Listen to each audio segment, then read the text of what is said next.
All right. Good morning once again, everyone, and welcome to class. Good morning, doctor. Good morning, Good doctor. morning. Good morning. Good morning, doctor. Good morning. Today's session is a continuation of the previous session about vocabulary. So we're going to talk about different aspects of vocabulary, vocabulary development, and vocabulary acquisition.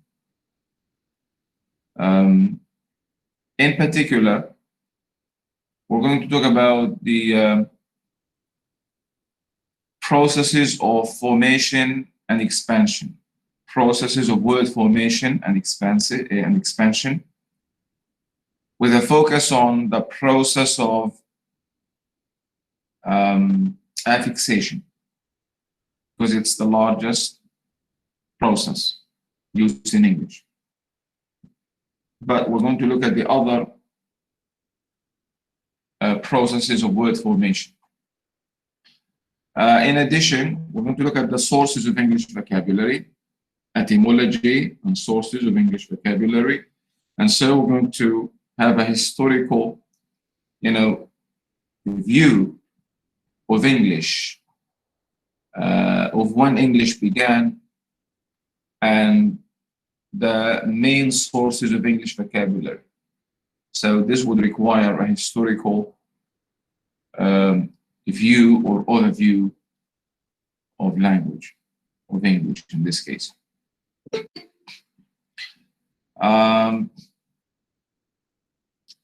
Finally, there will be also a quick discussion of the things that you need to jot down or record when you decide to look up a word in the dictionary. One of the main purposes or one of the main aims of these two classes, last week's and this class,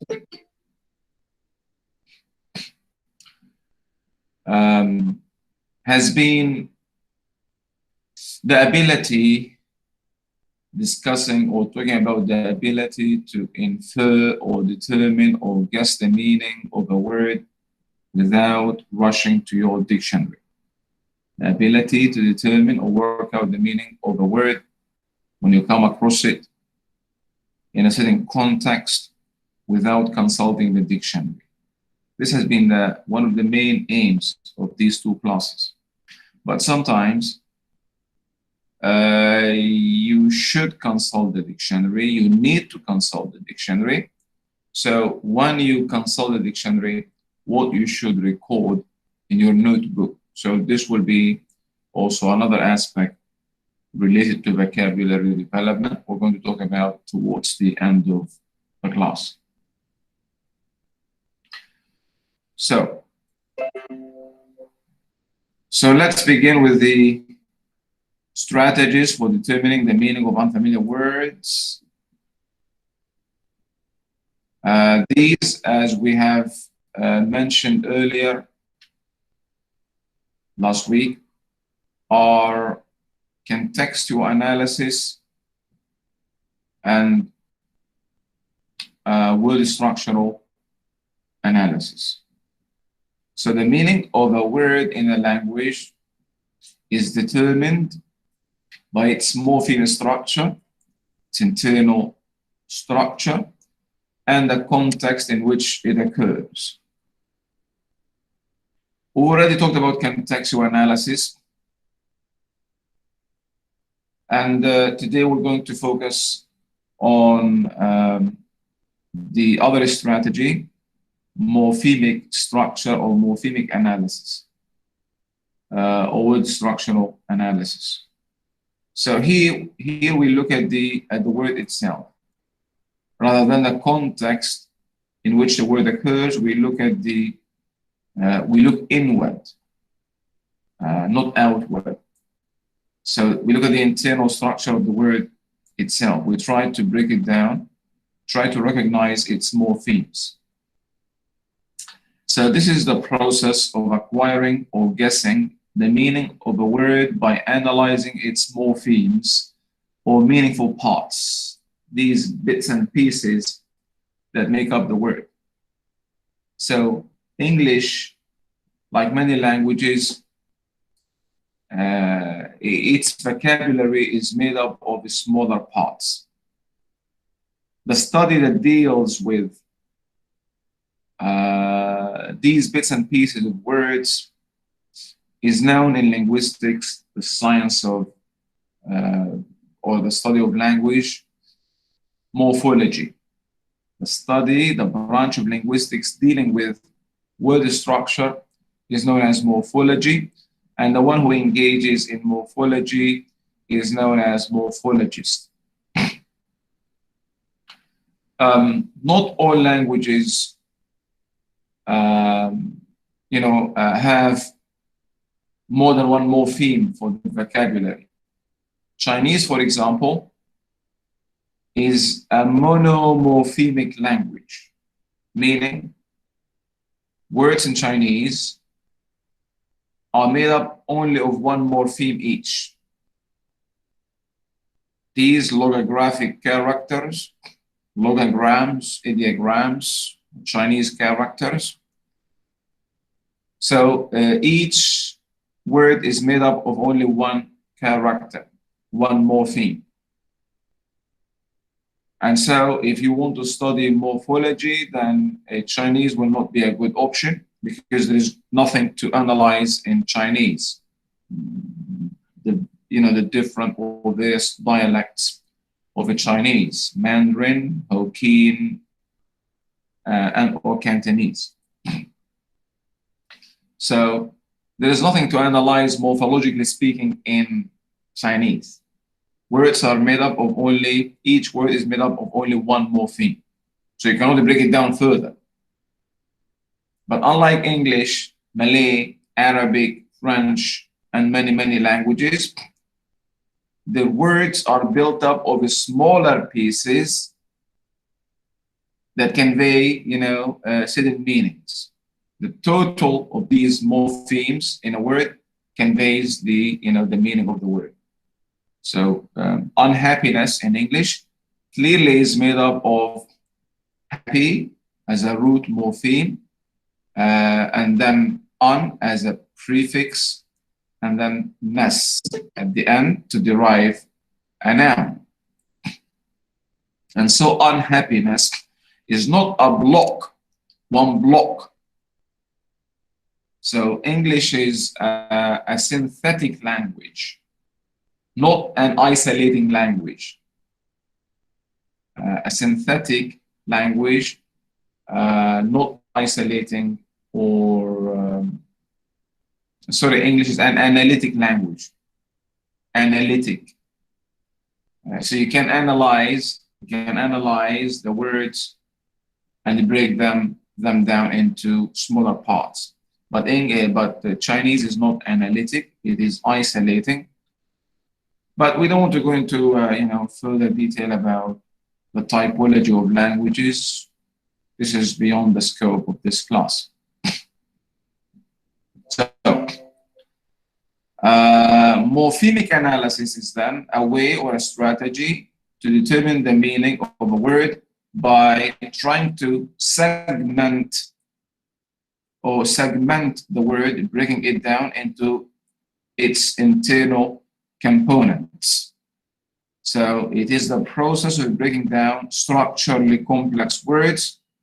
They're structurally complex because they are made up of a number of morphemes, breaking these words into their constituent morphemes. Some words, by the way, are made up of only one morpheme in English, such as car, door, man, woman, one morpheme. Notice that when we talk about morpheme, about meaning, we're not talking about sounds, phonemes, we're not talking about syllables. So we're talking about units of meaning. So, word structure, morphological or morphemic awareness. Words are then built up of phonemes, sounds. These sounds are combined according to the the rules of phonology of a certain language, a given language, to produce morphemes. And then these morphemes produce lexemes or words, lexemes. The word lexeme is made up of lex, which means meaning, related to meaning, as in lexical, and em, which means unit. And so lexeme means then a word. The same thing, morph in Greek means form, and em, a unit of meaning. So a morpheme is a unit of meaning within a word. But as we have said, certain words are made up of only one morpheme, such as car, man, boy. These are monomorphemic. Mono, meaning one, morpheme, a unit of meaning, and then the ik to derive the adjective, monomorphemic. So most words in English are made up of several parts. These parts all contribute to the meaning and the grammar of a word. So analyzing the word morphologically is also helpful in grammar, because the part of speech is related to meaning. So the word unhappy is an adjective, but unhappiness is a noun. So ness is added to an adjective to derive a noun. And so analyzing the word or the internal parts or components or morphemes of a word is helpful in terms of the meaning and the grammar of a word. Therefore, the meaning or the grammar of a word can be changed by adding or taking away a part of it. Back to the example of unhappiness. So if you take out ness, the word becomes an adjective. If you add ness, it becomes a noun.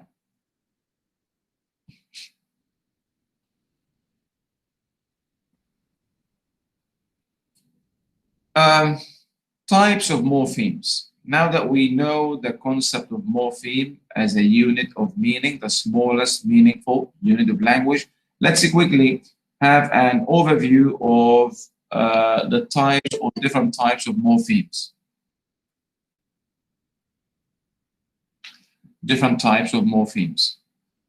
Morphemes can be classified, to begin with, into one way to classify morphemes is to say that there are free morphemes and there are bound morphemes. So we're going to look at a number of classifications of morphemes. So free versus bound morpheme. So one way to classify morphemes, as I said, is to decide or see whether the morpheme is free or bound. What do we mean by free and bound? A free morpheme, as the name suggests, is a morpheme that can stand on its own. It's free. It doesn't have to be attached to another word or morpheme to be used. For example, eat, boy, love, interest,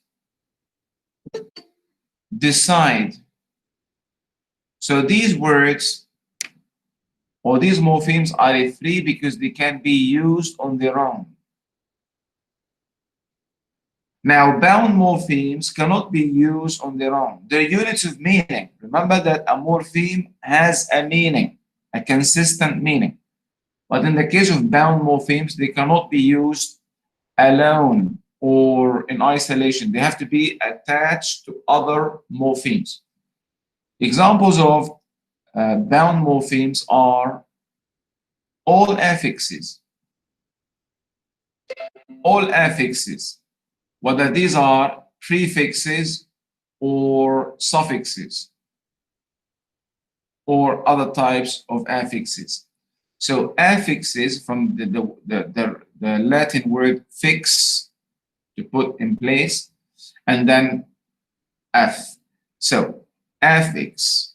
So affixes are the bits and pieces that we attach at the beginning of a word or at the end, or in some cases, as we shall see, in between a word or at the end and simultaneously at the end and at the beginning of a word.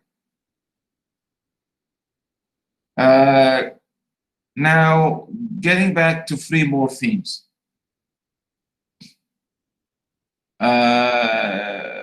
Some morphemes are called root morphemes. So a root morpheme is the basic or the base to which other morphemes are attached. So the word, for example, the word love. Love is a root morpheme, a free root morpheme. A free root morpheme. Lovely, we've added li to make it an adjective. So li now is a suffix added to the free root morpheme love to derive an adjective. So we have free root morphemes. Happy is a free root morpheme to which we can add unhappiness, unhappiness, as in love, lovely, loveliness, unloveliness. And so if we analyze the word unloveliness, we find that there are 4 morphemes in the word unloveliness. Morphologically speaking, it is made up of the root morpheme, the free root morpheme love, to which we've attached the, see, by the way, notice the order of morphemes. It is not love and then unlove. No, it's love and then lovely, and then you can say unlovely or loveliness, unloveliness.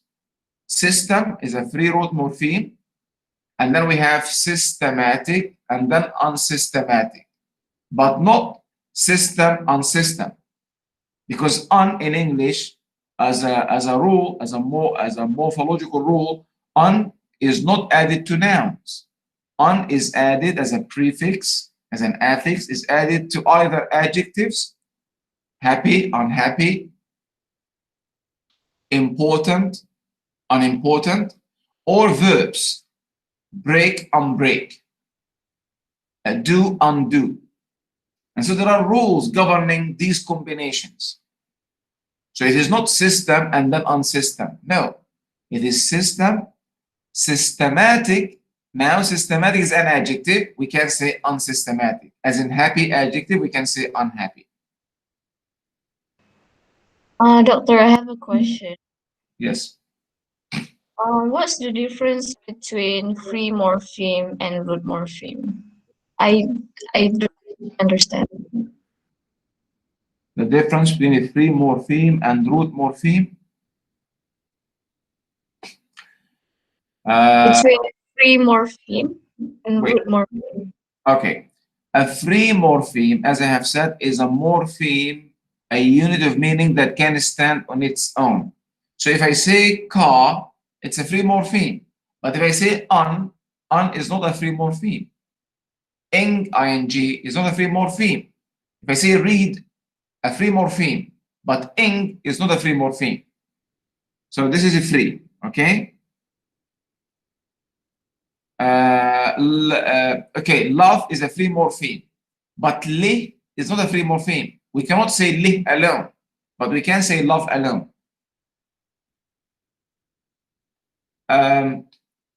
As for the concept of root, the root is the base to which, to which other morphemes can be attached.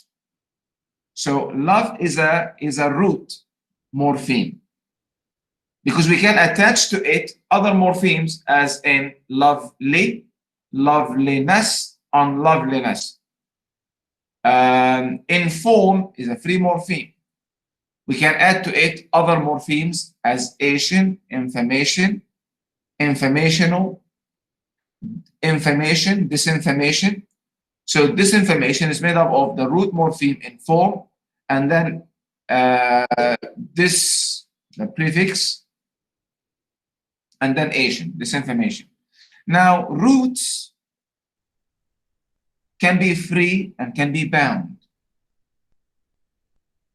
Roots, not all roots are free. Most roots in English are free. Love, eat, go, interest, happy, book, rapid, fast. But there are some root morphemes in English that are not free. I'll give you some examples. And there are also a number of examples in, actually quite a number of examples in your book, chapter 2. Now, the word conceive, deceive, receive, perceive. Now, what's the root morpheme in these words? The root morpheme is sieve, to which we add pa, perceive, can, C-O-N, conceive, deceive, R-E, receive. So the root morpheme is then sieve. This root morpheme is not free, it's bound, because we cannot use sieve alone. Just like we cannot use the affixes in these words, pa, perceive, can, conceive, deceive, receive. Just as we cannot use these prefixes alone, we cannot also use the root morpheme alone. So the root morpheme in these examples is also bound, meaning it has to be attached with other morphemes. But this is unlike love or happy or inform, which are root morphemes, but they're free root morphemes. They can be used in isolation or alone. So some root morphemes are free, some are bound, just like affixes. Of course, all affixes are bound.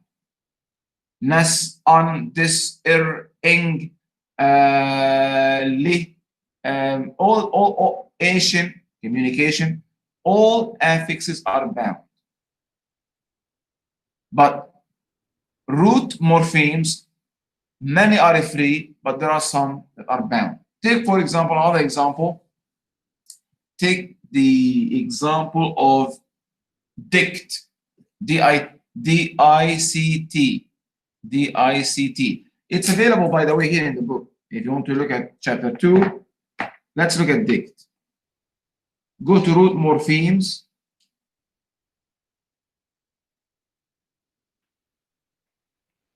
It should be among Latin root morphemes because dict comes from Latin. Look for Latin roots. Okay, I have seen it. Can you see it? Can you see it? 2.2.1. In my book, it's page 21. Words with Latin roots. Can you see dict? Number 4 in the chart. First aqua, and then odd, second, and dict. All of these roots, by the way, all of these roots are bound roots.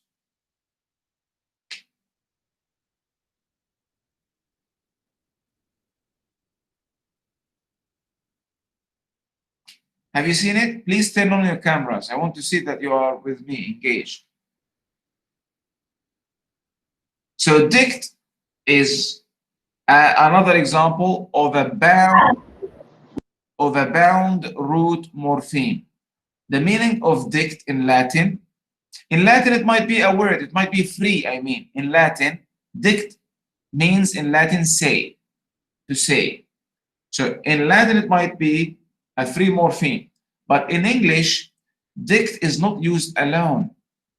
It has to be attached to other morphemes, as in predict, to say before, predict, as in diction, the choice of words that you use to say, express something. Dictionary. So any word that has dict in it as the root, it means to say. It has to do with words. It is an example of a bound root morpheme. Back to the example of love. Love is not bound. You can use love alone. But dict cannot be used alone. There is no such word in English. It's a morpheme, a bound root morpheme. It's a root morpheme because to it you add pre as in predict, or shin as in diction, or dictionary as in diction. Okay, let's move on, unless you have any question. Another way to look at morphemes, we've talked about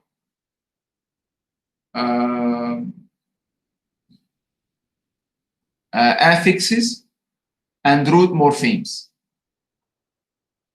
Affixes, which are bound, root morphemes, some are bound, some are free. And we're going to come back to the concept of affixes and talk about the different types of affixes in a minute. But now, another way to look at morphemes is derivational morphemes versus inflectional or grammatical morphemes. Inflectional or alternatively grammatical. These, by the way, derivational or alternatively lexical. So another way to classify or look at morphemes is the derivational versus inflectional or grammatical morphemes.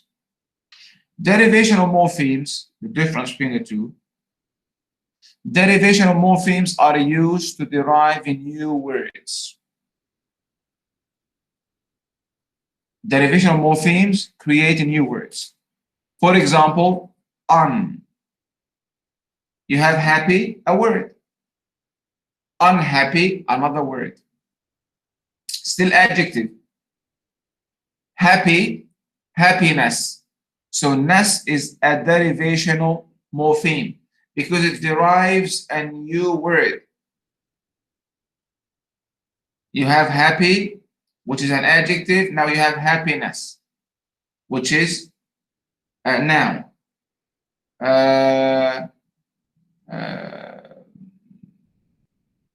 Inform or communicate, it's a verb. Communication, ation, is a noun. So derivational morphemes are used to derive new words. But inflectional morphemes are not used to derive new words. Rather, they're used to convey a grammatical function. So the job of a grammatical morpheme is not to create a new word, but rather to add or change the function of a word or the word. For example, the word boy. What's the part of the speech of boy? It's a noun. Noun. Now, if I add to it s, boys, what's the job of the s? Before the job, how many morphemes are in boy? One morpheme. Boys, how many morphemes? Two. You can break it down to 2 units of meaning. Boy and boys are not the same. Two morphemes, one morpheme, two morphemes. Now, what's the function of S? The function of S is, as you know, to make a singular noun plural. And so the S here does not really add or change the meaning or part of a speech of a word, but its function is grammatical, not lexical or derivational. So boy is singular, boys is a plural, but still boys is a noun, so like boy. But happiness, happy is an adjective, happiness is a noun. So the ness has derived a new word with a new part of his speech. Another example of an inflectional or a grammatical morpheme is the third person singular S also. She plays, he eats. He eats 2 sandwiches every morning. So eats is made again or made up or composed of 2 morphemes. But the S here, the S has not created a new word. It's still a verb, still the word eat. Eat is a verb and eats is a verb.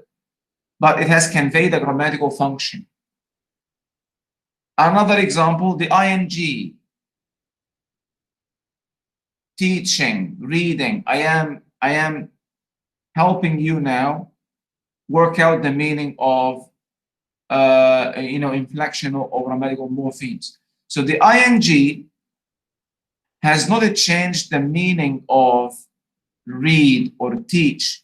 Teach is a verb and teaching is still a verb. I am teaching you. So the function of ing is not lexical or derivational. It has not derived a new word. It has rather conveyed a grammatical function. In this case, telling me that the activity or the event is happening at the time of speaking, the present continuous. The ed in English, if I say play, played. She played football yesterday. Still, whether it's a play or a play, still a verb. So the ed has not changed the meaning. It has rather changed the function, the grammatical function, from present to past. In English, there are only 8 inflectional morphemes. I've already mentioned 4, the plural S, the third person singular present S, the past tense marker ed, and the present participle ing. Sorry, the present progressive or continuous ing. So I've mentioned 4. There are also 4, but this is,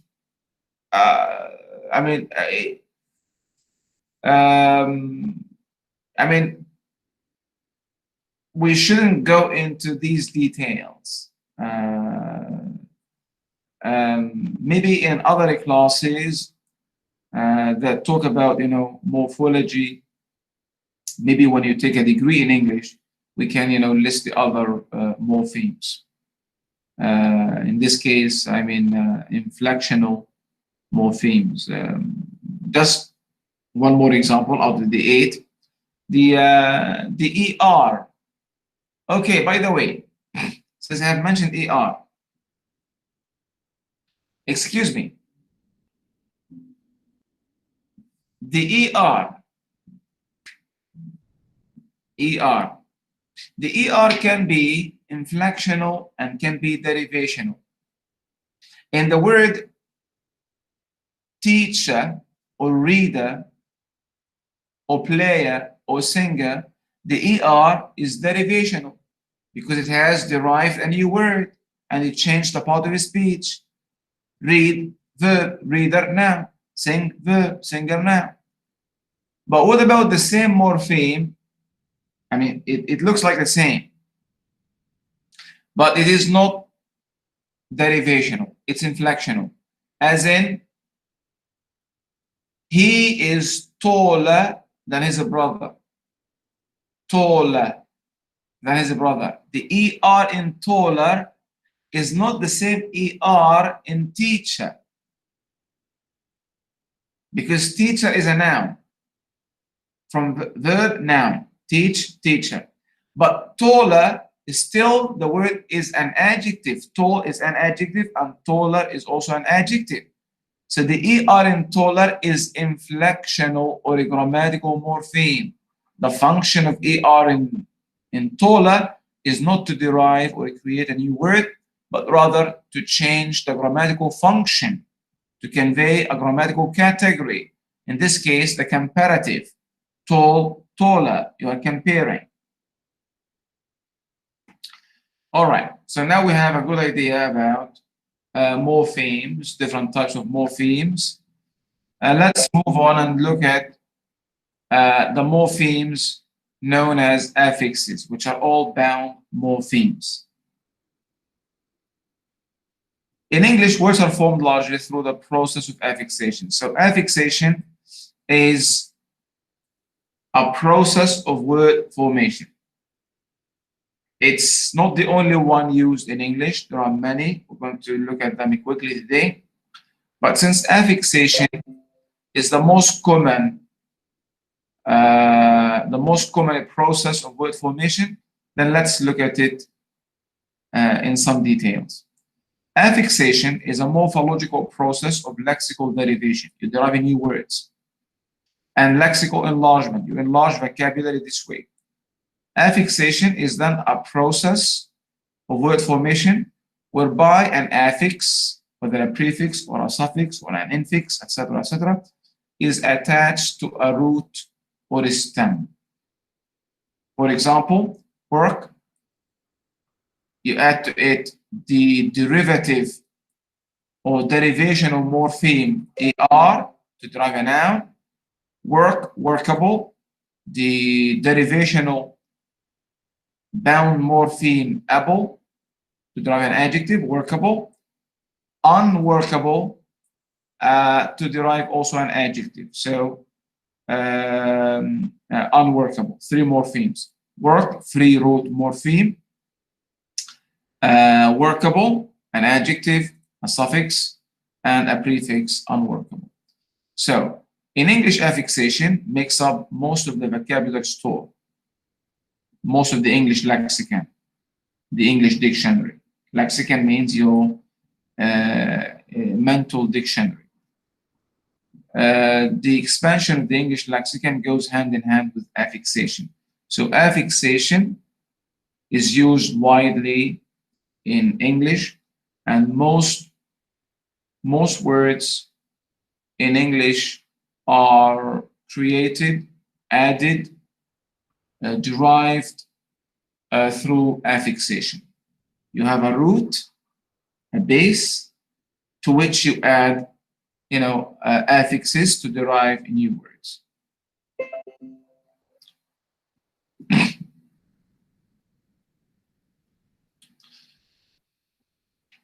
Affixes, there are many types of affixes. But in English, the most common are prefixes, which come at the beginning of a root, or suffixes, sometimes also called postfixes. Pre, before, post, after. Postfixes. These are the most common affixes in English. But there are two other types of affixes that are used in English, but they are less common. Let's exemplify each.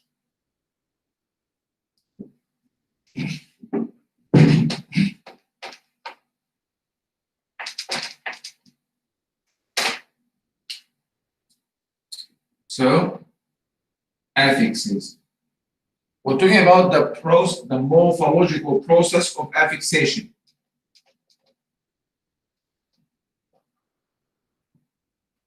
The process by which affixation, the process by which an affix is added to a root, whether a free root or bound root. Free, love, bound, sieve, dict, predict, diction, lovely, unlovely. The process, the word formation process, whereby an affix is added to a root morpheme to derive a new word. So affixes are derivational morphemes. All affixes, we just talked about derivational and grammatical morphemes. All affixes are derivational because they derive new words. They're not inflectional. The job is not grammatical.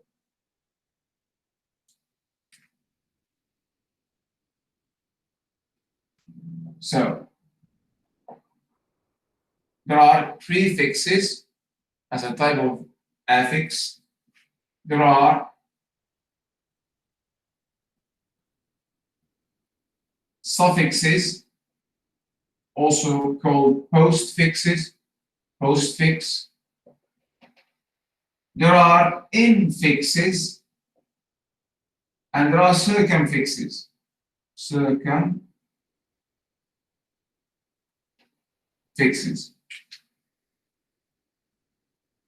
So we have a prefixation, we have suffixation, we have infixation, and we have circumfixation.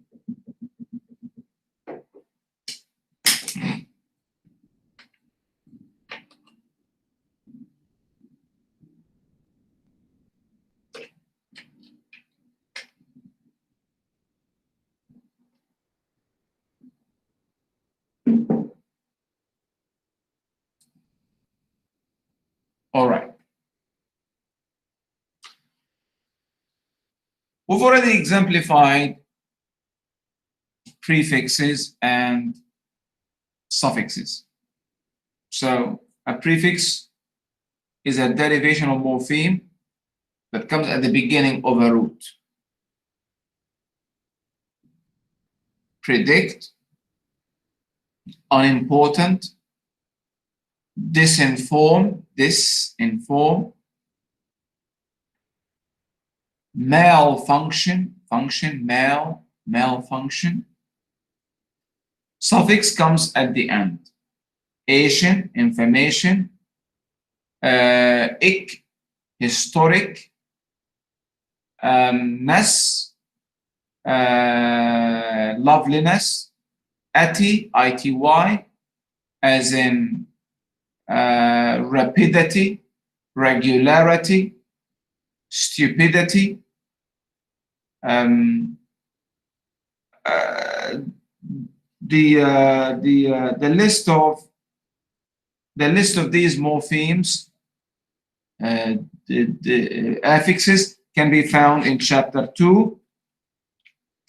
So please, at home, make sure that you look at these affixes. Table 2.2.2 in the book. So you have a list of the most common prefixes and a list of the most common suffixes in English. I am looking at table 2.2, for example. Table 2.3, prefixes. You have anti, you have di, you have this, an, for, hemi, in, im, inter, mid, miss, none, over, peri, pre, re, semi, sub, super, trans, under. And then you have a list of the most common suffixes in English. Able, spelled A-B-L-E, and sometimes I-B-L-E, as in audible, sensible. L or IL, as in universal, facial.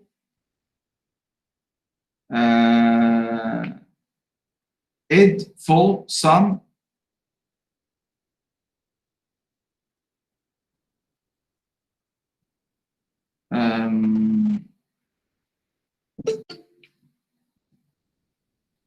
Admit. Excuse me. I want to modify a piece of information I have given you. I've said that that all affixes are derivational. This doesn't seem to be accurate. Maybe we can say that all prefixes are derivational, but not all suffixes, because I am looking now at table 2.4, the ed to denote the past tense. It's a suffix, but it is not derivational because it doesn't change the meaning. Play, played. Decide, decided. So it is not accurate to say that all affixes are derivational. So some affixes, particularly suffixes, are inflectional, polygrammatical. So ed, like ing, like the plural s, are suffixes. They're attached at the end, suffixes, and they are grammatical, not derivation. So you have a good list of these most common, most productive affixes, whether they're prefixes or suffixes. So please, it's very important that you learn these affixes. Keep coming, keep looking at this chapter again and again. Every week, visit these tables. Revisit them, because recognizing these affixes and recognizing the roots will help you morphologically, will help you determine the meaning of many words in the future, because most words are made up of these affixes or these roots.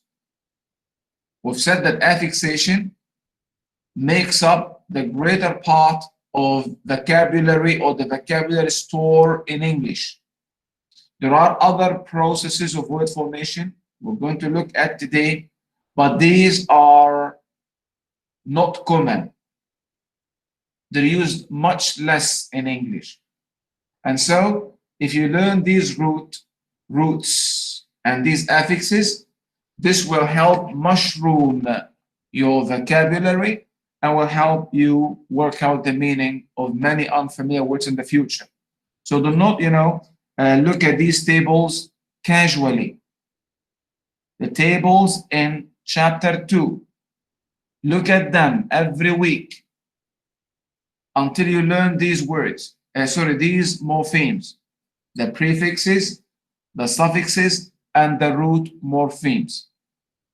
Of course, all these roots are bound, not like love, happy, eat, drink, go. The ones mentioned here are all bound. As I said, dict in predict or diction, sieve in conceive, in receive. Look, by the way, take a look at these roots, whether Greek or Latin, and we're going to look at Greek and Latin when we talk about today the history of the English language or the sources of English vocabulary. So look at the tables that contain the most common roots in English. Table 2.1. Turn on your cameras, please, and keep your cameras on. I appreciate the ones who keep their cameras on. I appreciate Kong. I appreciate Young. I feel that these guys are really serious. Khairun Nisa and Amita Bachchan. Interesting guy. Excuse me. Daramandra, maybe.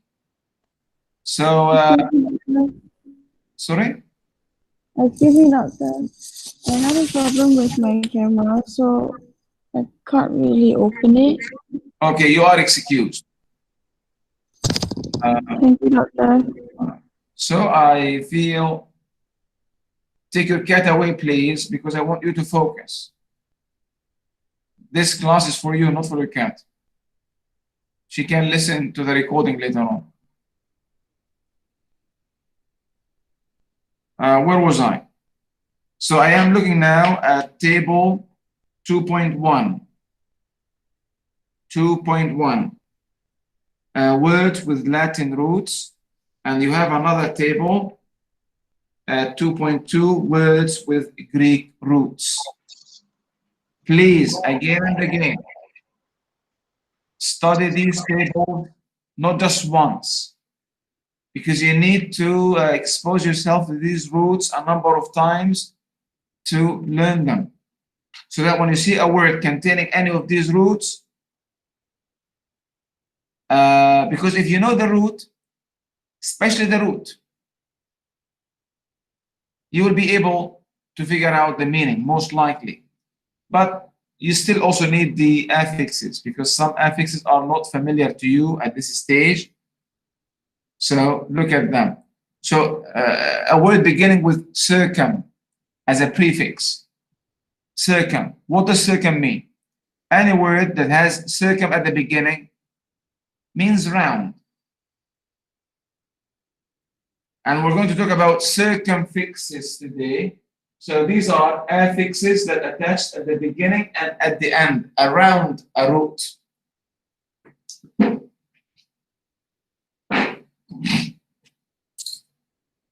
You have these, they are listed in the tables I am talking about now. So let's look at some examples of the most common bound roots in English, bound root morphemes. Bound root morphemes. Aqua, which means water. So any word in English having aqua as the root, it cannot be used as an affix. It's a root. So aqua in Latin means water. And as we shall see today, 60% of English vocabulary are taken from Latin. And so many words have Latin roots. Another group of words in English are taken from Greek. So there are many also Greek roots. So learning these tables, and there are a few, well, as I said, mushroom or will help you expand your vocabulary and will help you, enhance your ability to determine the meaning of words from their morphological composition. And so the word aquarium, that box or that, glass box in which you can keep fish, so it has to do with water. If you know the meaning of am, okay, am is a suffix. Look at the meaning of am under Latin prefixes. Go to prefixes, suffixes, I mean. Go to suffixes and look at the meaning of am.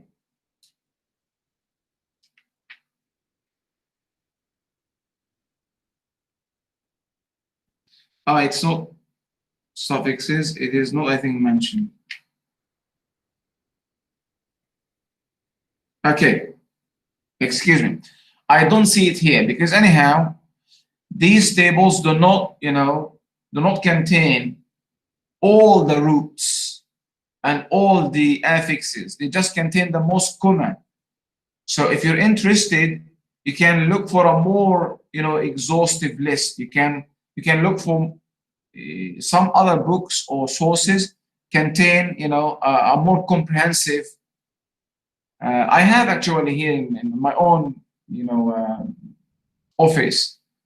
Maybe if you're interested, drop by one day. I can give you a book to photocopy a few pages that will give you, a more comprehensive list of these, useful affixes and roots. Anyhow, back to am, I-U-M.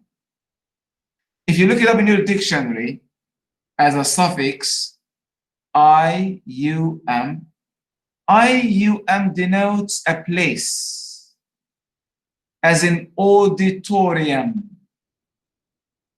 as in aquarium. So AM, a place, aquarium, water. So you can imagine that box in which we keep fish. And so knowing these, as I said, will help expand your vocabulary and your ability to work out the meaning.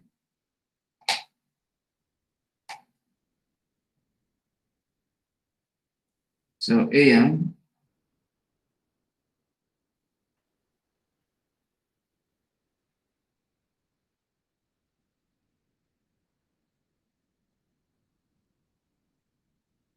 okay.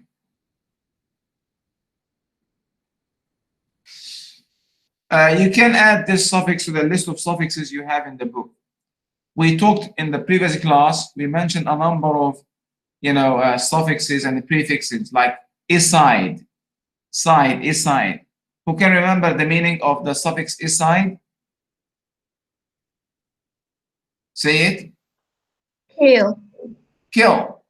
Aside. So now you see, if you come across a word containing aside, it has to do with killing. It might be a person or a substance that kill, like linguicide, pesticide, matricide, oxoricide. So you know that it has to do with killing. So the meaning will depend on the other morpheme. In the case of oxoricide, oxor comes from Latin, meaning wife. So the killing of one's wife. It's a crime. Matri, you have aside, killing, and matter. So matri comes from the Latin word mater, meaning mother. So the crime of killing one's mother.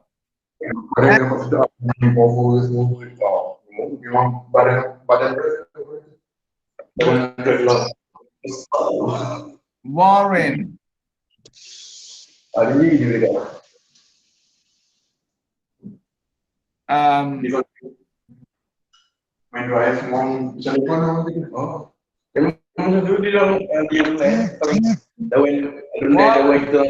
Shut you up. Okay, I have muted him forever. Where are we? So patricide, the crime of killing one's father. Aside, a Latin word, it comes from a Latin word, I think, meaning killing, and pater, father, patricide. And so you can, as I said, by learning these root morphemes and prefixes, suffixes, you will help yourself.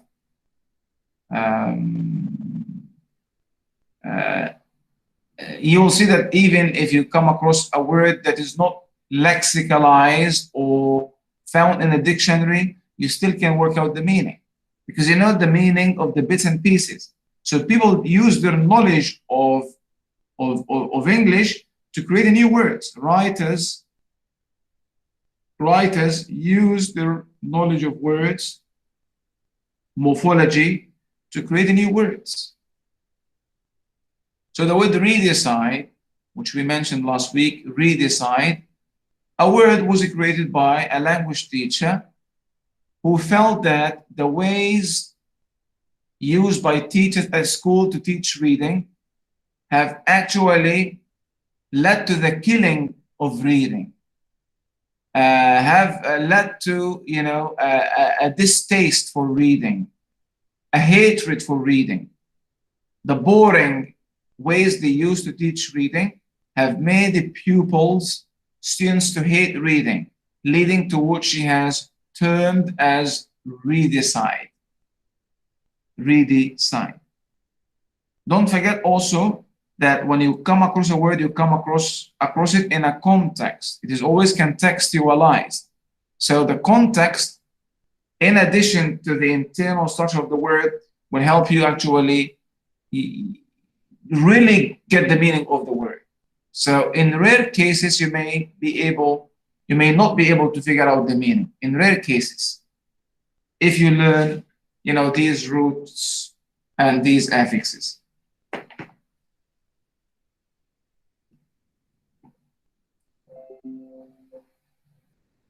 All right. I have also mentioned infixes, infixation, and circumfixes as types of affixes. Okay. These two types of affixes are not used commonly in English, and so you don't have to worry about them. Worry about affixes, which, as I said, most of them or many of them can be found in chapter 2. But having talked about affixation as a process of word formation and lexical expansion, and having talked about affixes, let's quickly touch upon these two other less common examples of affixes in English. By the way, being uncommon in English does not mean that this is the same case in all other languages. Circumfixation, for example, using circumfixes is very common in Malay. Malay uses a lot of circumfixes, a lot of circumfixation. Okay, what is circumfixation? A circumfix. All right. Let's look at the word circumfix morphologically. Let's analyze the word circumfix morphologically speaking. Let's say that you're coming across the word circumfix and you are coming across it for the first time. Analyze it. If you look at the book here, we've seen that circum as a prefix, circum means around, as in circumference, circumscribe. Yes. If you go to Mecca, you see Kaaba, you circumambulate. Ambulate comes from a Latin word meaning walk. So to circum is to walk around.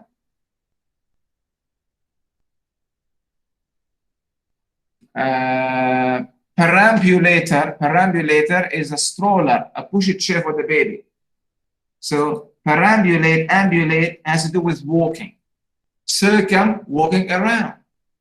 Okay, circumfix. What is fix? Fix, to put in place. So circumfix is to put around. And so circumfix is an affix that has two parts. A beginning part and an end part. They go together, unlike prefixes and suffixes. A circumfix has two bits or parts that go together simultaneously at the beginning and at the end. In Malay, since Malay has more common examples of circumfixes, what's the word play in Malay?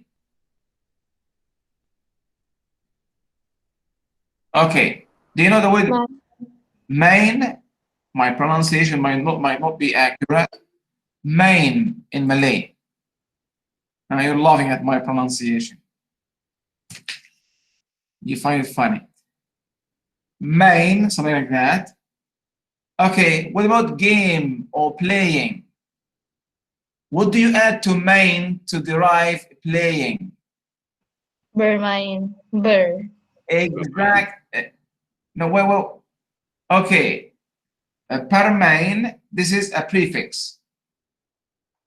What about permainan? What is permainan? Game. Okay, so in Malay, per and an go together. This is an example of a circumfix. When you have per, in many cases you will have an. Permainan. Can you think of other examples of words that have this circumfix? Per, and then a root, and then an? in Malay? Perlindungan. Perkahwinan. Erdogan. Perlakuan. What have you said? So you can Perlindungan stands for you can write excuse me. You can write your examples in the chat column. If you come across Malay words that have the circumfix per an. You see? Like this, excuse me. Per an. And here you have the root. Per an. Examples. Perhampuan. Perhampunan.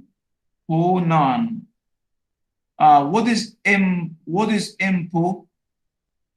What is impun in Malay? Berkumpul. Sorry?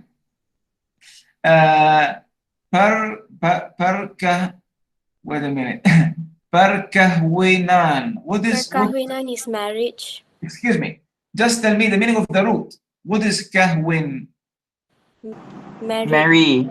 Marry. So you see, when you add the circumfix to a root, you derive a noun. So what is it? Kahwin, marry. Perkahwinan, marriage. So I just want you to tell me the meaning of the root, and I will tell you the meaning of the word. Let me take another example. Okay, I see here perkatan. What is kat? What is kata? Words. I see perkatan. Kata is words, the root of perkataan. What is the meaning of kata? Words. Or say. Okay, excuse me. How many morphemes are in perkatan? 2 or 3? 3. 3. 2 because it's circum. In perkatan, how many morphemes in Malay? Is it per and katan? Does katan have a meaning on its own?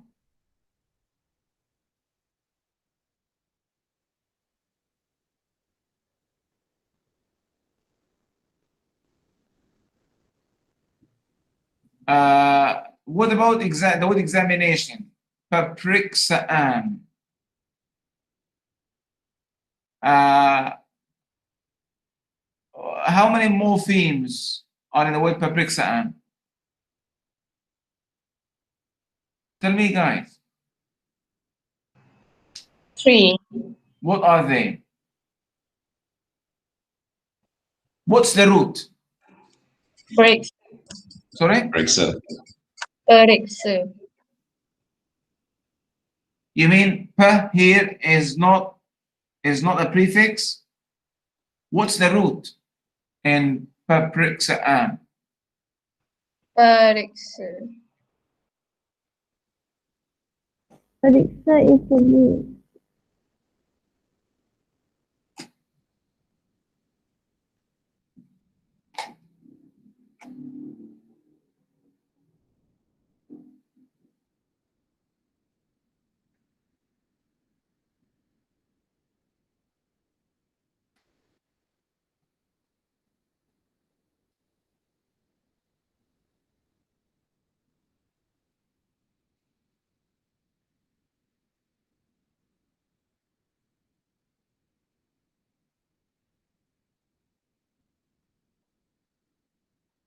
Okay. I have found another example of a circumfix in Malay. Pem, P-E-M. Disregard my pronunciation. P-E-M and an. What is the word? What is to eat in Malay? Makan. Come on. Pemakanan. How can we create a noun? Eating. Pemakanan. Eating.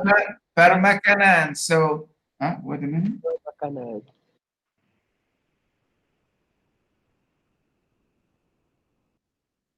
Is it Pemakanan? P-E-M? Yeah. So makan, Pemakanan. So you add pem and you add an, or you add P-E, and then the root makan and then an. So and an is a circumfix.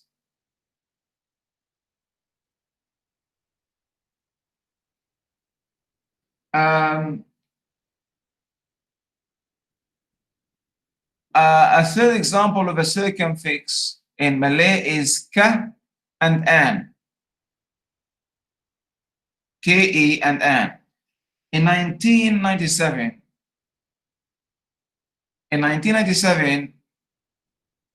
I heard for the first time the word ka'adilan. In 1997, after the story of, Anwar Ibrahim and Dr. Mahathir, there was a problem in 1997. Maybe you were not born at the time. So Anwar Ibrahim was, in prison, put into jail. He was accused of a crime, was accused of sodomy at the time. Accused, I think he was innocent, but this is not the story now. So his wife, Nur Aziza, made or established a political party at the time and called it Ka'adilan. Ka'adilan. I think the party is still available until today. So Ka'adilan, the word Ka'adilan is made up of the root adil, meaning fair or just. And by the way, the root comes from Arabic, from the word adil, justice, fairness. Adil. So as an Arab, I know that adil comes from even kasihatan, another example. Kasihatan, from the Arabic word sihha, health. So ka'adilan, kasihatan. So obviously ka and an constitute a circumfix because we can find them systematically in other examples. Kasihatan, ka'adilan. So ka goes with an as a circumfix to derive the noun. So adil is an adjective. Maybe sahat is an adjective. So kasihatan, ka'adilan is a noun.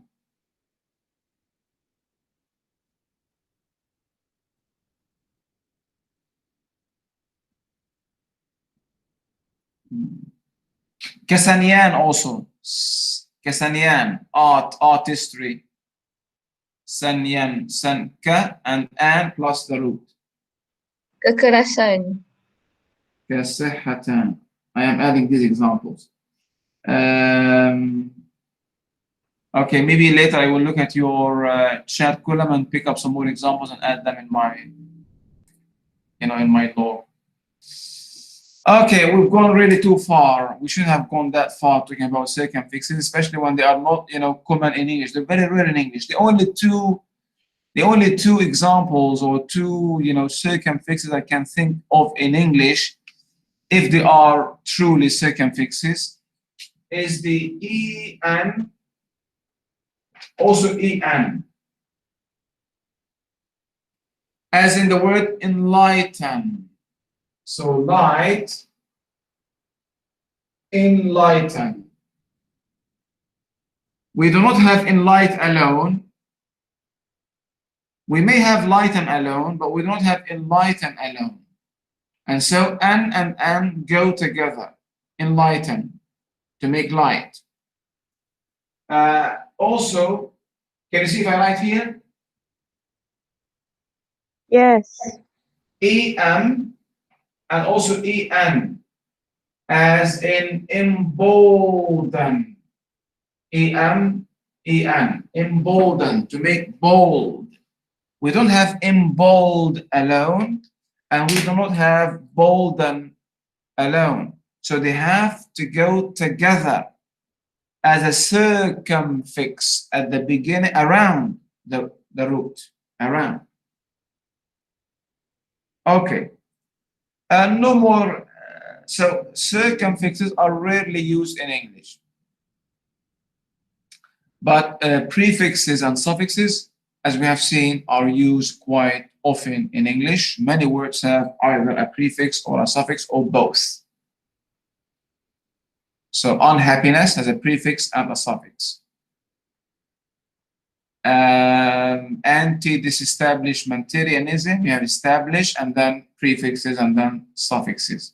Establish, establishment, disestablishment, disestablishmentarian, disestablishmentarianism, anti-disestablishmentarianism. See, blocks, bits and pieces that are added systematically and according to rules. Remember, system, not unsystem, system, unsystematic, sorry, systematic and then unsystematic. There are rules. The last type of affix we want to also quickly go through is the infix. Now, infixes are also uncommon in English, and they are not productive in English. Infixation is used heavily in some other languages, such as Vietnamese and some other languages. What is an infix? As the name suggests, an infix. So an infix is an affix that is added inside the word, inside the root, in a word or in the root of a word. An example in English is goddamn. An example of an infix is goddamn.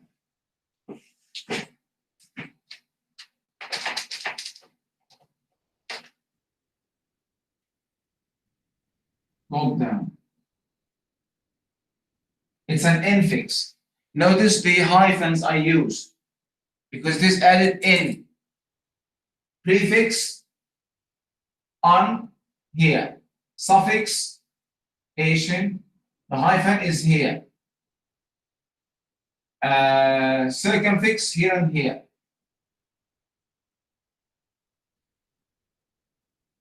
And here. So go down. As in the word absolutely, abso-good-damn-lutely. Do you like him? Abso-good-damn-lutely. Do you hate him? Abso-good-damn-lutely. Absolutely. How do you spell absolutely? Absolutely. So the infix, goddamn, is inserted in the root. Inserted in the root itself, not at the beginning, as in the prefixes, not at the end, as in suffixation, not around, as in circumfixation, but rather in the root itself. Absolutely. Doctor, Yes, darling. isn't goddamn consists of an N at the end of the word? I beg your pardon? I don't know how to ask this. Isn't the word goddamn consists of the letter N at the end of the word? No, no, and. Oh, okay. G-O, damn, goddamn. Good you. Not you.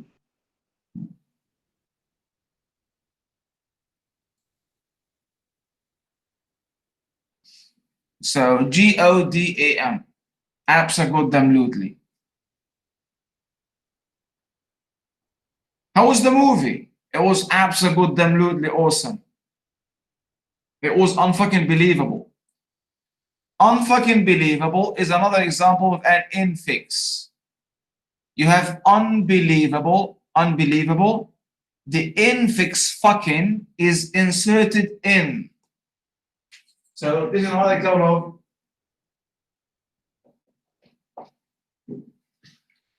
these are not, you know, what should I call this? Maybe these are not typical examples of infixes because English doesn't really have infixes, but they look like infixes. In some other languages that use infixation, you can find, you know, better examples of infixes. So they are not typical examples of infixes. So fucking, as in unfucking fortunately, unfucking believable, etc., etc. Excuse me, did you attend Dr. Aladdin's class last week? Why? Was really unfucking believable. He told us many, you know, lovely things, interesting things about, you know, word formation. It was really unfucking believable. Oh shit, really? Unfucking fortunately, I missed it. Unfortunately, unfucking fortunately, I missed it. Oh, it was really unfucking believable. You shouldn't have missed it. Unfucking fortunately, I have missed the unfucking believable class.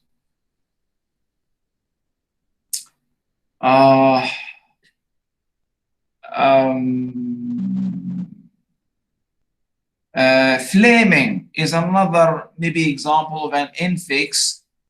Flaming, fan-flaming-tastic, fantastic, fan-flaming-tastic.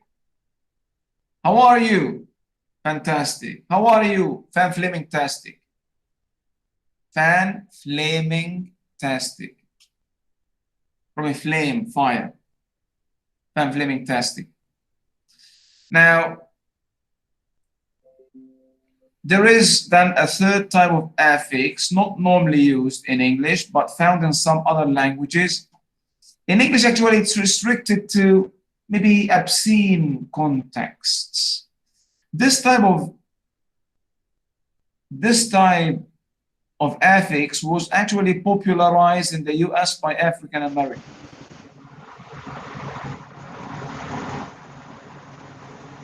Your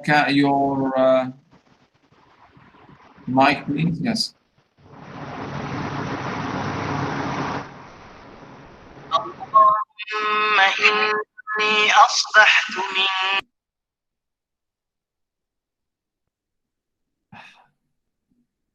Unbelievable. I don't want to say the other word.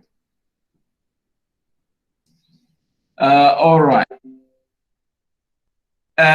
This is called an infix, and as the term suggests, as we have said, it is an affix that is incorporated or inserted inside another word.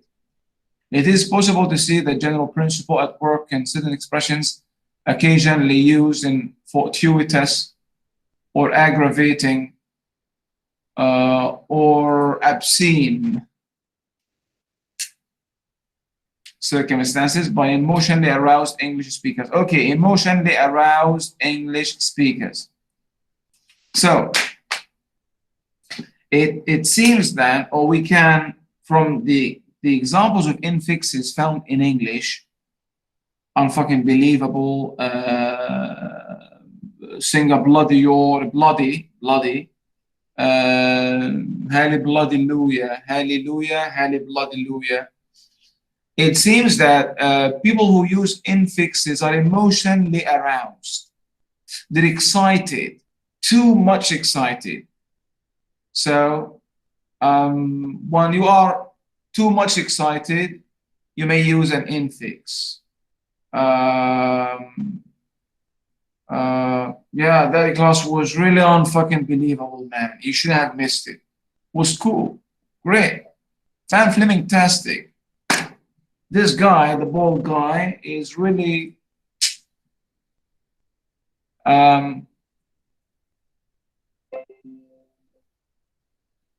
absolutely. So goddamn, I think there is another D here, one for God and one for damn. Goddamn. The spelling of the infix.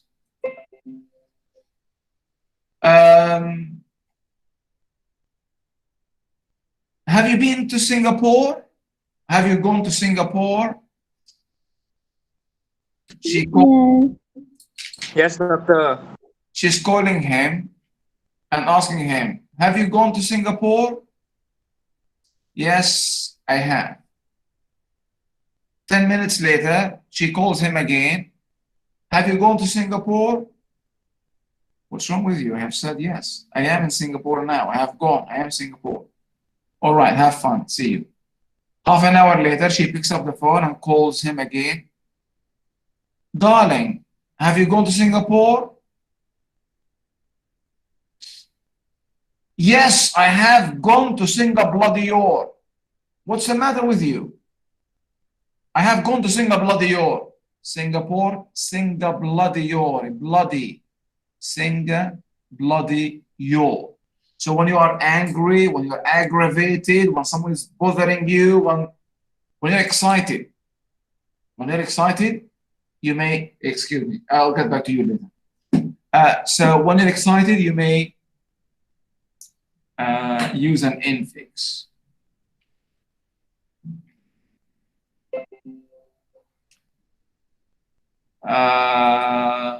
God triple damn it. God damn it. God triple damn it. Okay, guys, avoid using infixes in formal situations. Don't go to your teacher and say that your class teacher was really unfucking believable. No. I'm just saying that in the context of teaching you. If you like any of the classes of your other teachers, don't tell them that your class miss was really unfucking believable. I love it so much. Fan-flaming-tastic. No. So you should be aware of using, infixes. Otherwise, you may put yourself in trouble. With your classmates, maybe yes. Okay. So let's move on.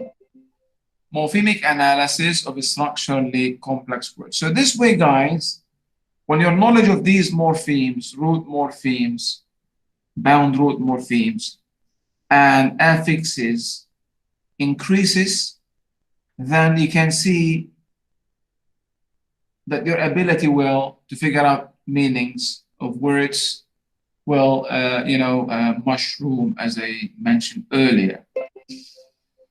And this applies to, words that have complex structure. How many words or parts or morphemes are in the word anti-disestablishmentarianism?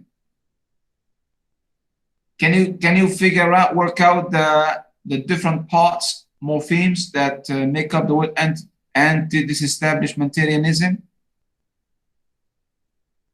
Well, there are 6 morphemes. What's the root?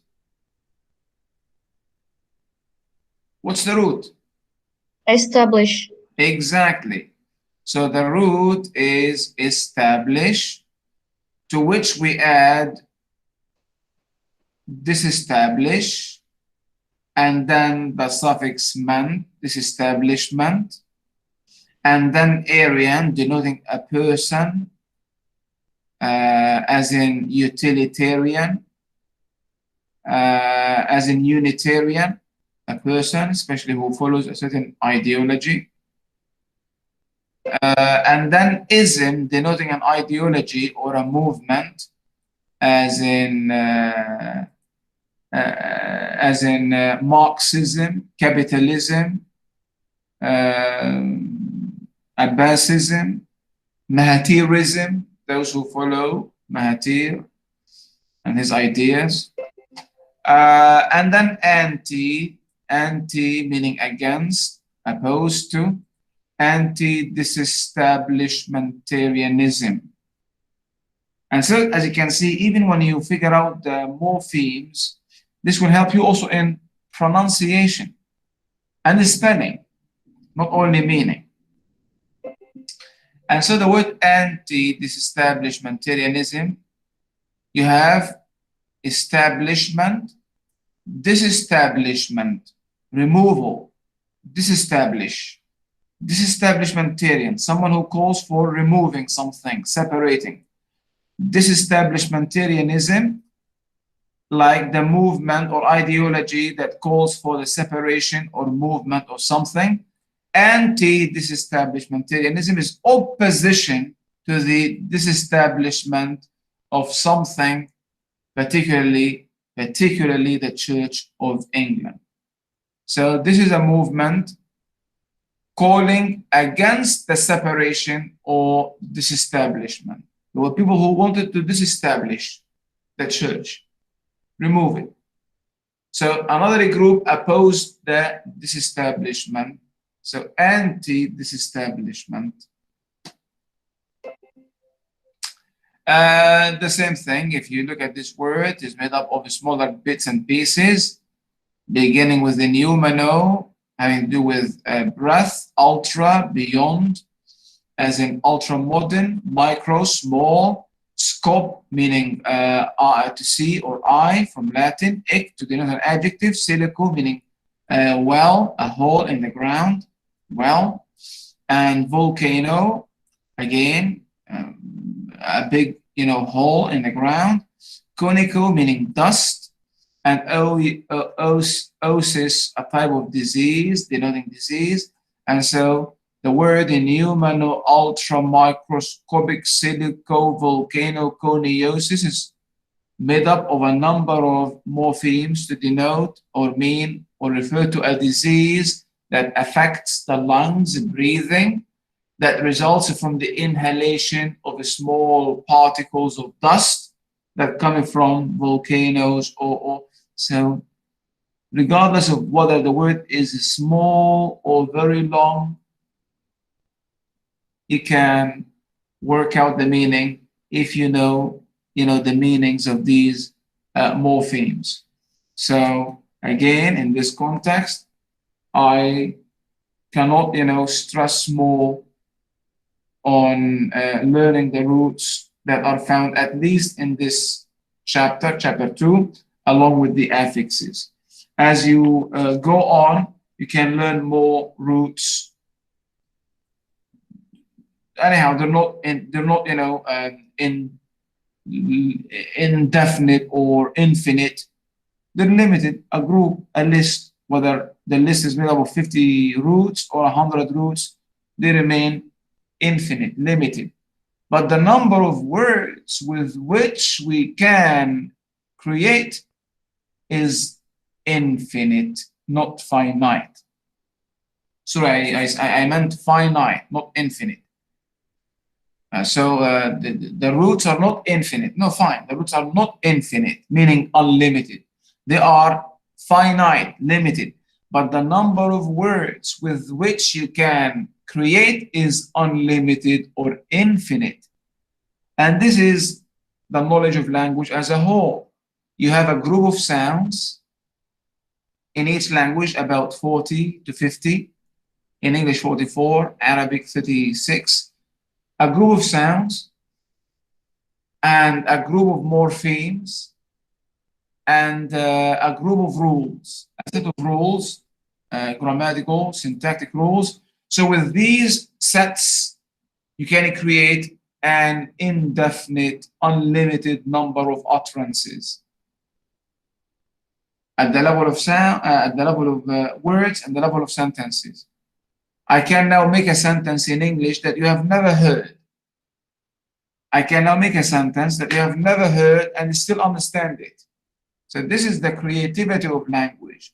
This is the productivity of language. This is the wonder or wondrous nature of language. You have only a limited set, a finite set of elements, a few sounds, a group of sounds, and a group of morphemes, and a group of syntactic rules, a finite set of elements, limited, that can be found in a book, the grammar of English, the grammar of Arabic, the grammar of Malay. But with this finite set of elements, you can produce an unlimited number of words and sentences that can be understood by native speakers or those who speak the language. So as I said, I can now utter a sentence that you have never heard in English, but you can still understand its meaning. See the beauty of language? See the power of language? Language is beautiful. Language is creative. And people are creative.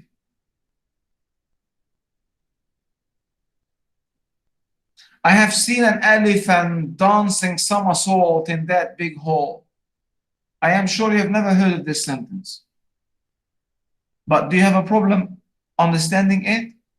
I have seen an elephant dancing a somersault, jumping in that hall. You've never heard this sentence. Surprised me that you've heard it, read it somewhere, that it was said by one of your teachers. No teacher has said it to you. I've just made it up. But you still understand it. See the power of language? This is the level of syntax.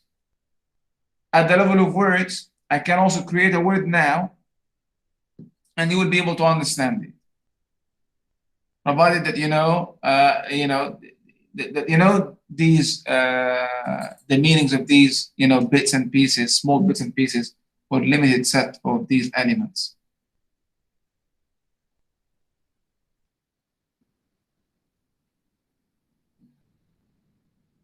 Okay, I've just made up a word. I am going to use it in a context, and based on the context and the morphology of the word, I want you to figure out the meaning of the word, and I am sure you're gonna figure out the meaning. It's a new word because I've just coined it. So I want you to use the two strategies we have been talking about, contextual analysis and word structure analysis, to tell me the meaning of the word, okay? All of you should know the meaning. If you don't know the meaning, I'll kill you.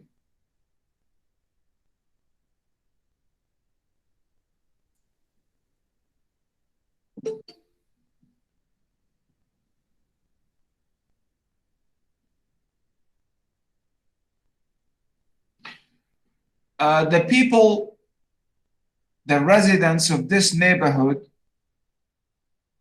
hate cats. So most of them have recently accused of caticide. Most of them have been put in jail for caticide. What's the meaning of caticide? Hate cat. The action of killing a cat. Killing cats. The crime or action of killing cats, caticide. I don't know why they hate cats, these people in this neighborhood.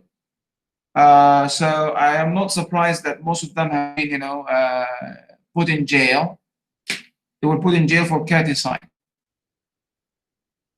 A word I have just created, because I know that you know aside and you know cat and the context, hating cats. It's not a word in the dictionary. So the thing is that you can, as you see, figure out the meaning from context clues and from morphological clues. Morphological clues by contextually analyzing the context contextually and the word morphologically. Any question about this? All right. Now we're going to have a break. After the break, we shall go and talk about the sources of English vocabulary, origin of English and sources of English vocabulary. So we're going to take now about 15-minute break and then come back to another aspect or discussion, equally interesting discussion about English vocabulary. The sources or well, we've already said Greek, Latin. So now we have an idea a brief idea that many words come from Latin, many words come from Greek, but we're going to have a better picture about the sources and composition of English, the English lexicon or the sources of English lexis. Okay, so stay tuned, have a break, a cookie break, and we'll be back in 15 minutes. Okay, guys? Enjoy your break.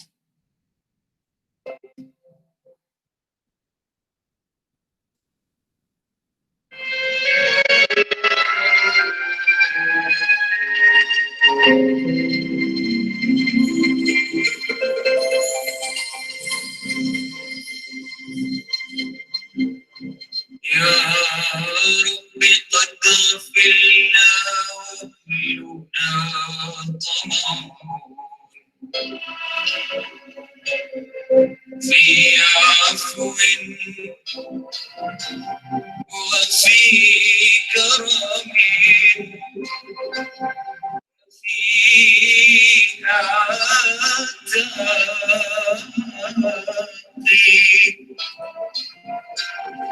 وجنة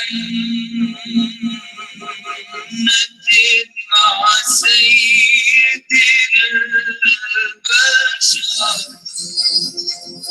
ندعو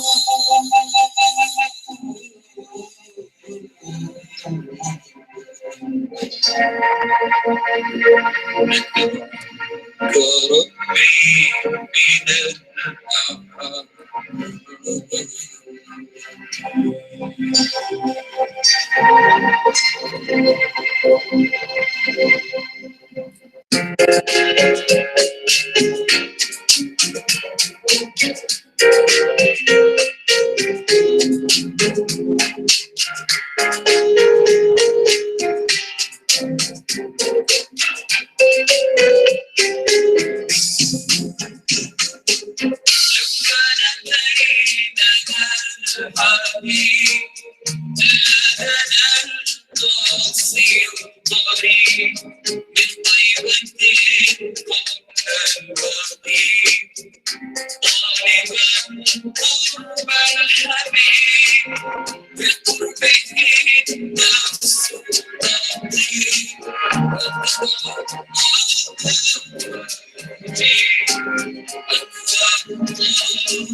الذي خلق فسوى والذي قدر فهدى والذي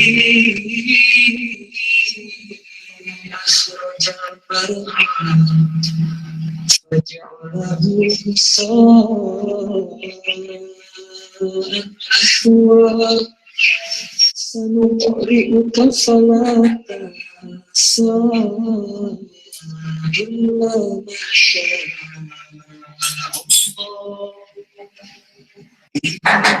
إنه يعلم الجهر وما يخفى ونيسرك لليسر فذكر إن نفعت الذكرى سيذكر من يخشى ويتجنبها الأشقى الذي يصلى النار الكبرى ثم لا يموت فيها ولا يحيا قد أفلح من تزكى وذكر اسم ربه فصلى تؤثرون الحياة الدنيا والآخرة خير وأبقى إن هذا لفي الصحف الأولى صحف إبراهيم وموسى صدق الله العظيم.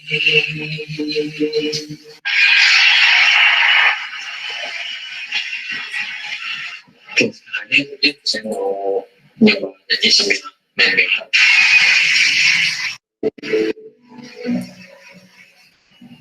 Very emotional, yes.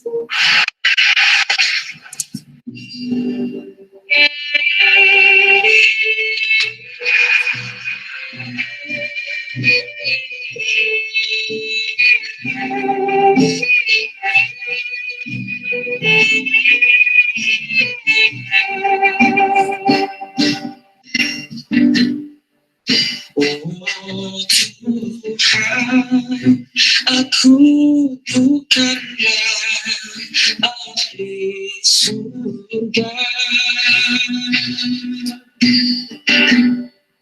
juga tak mampu menahan siksa neraka.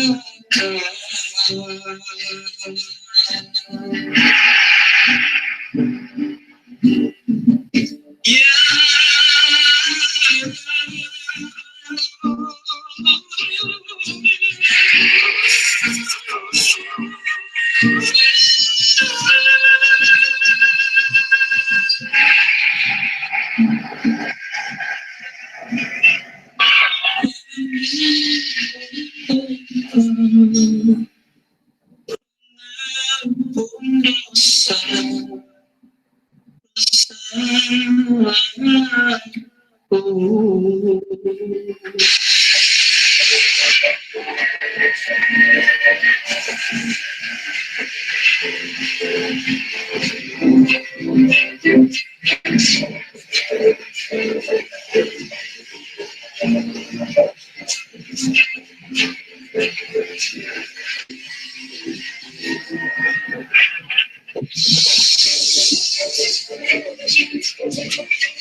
أن الله ينادي يوم القيامة.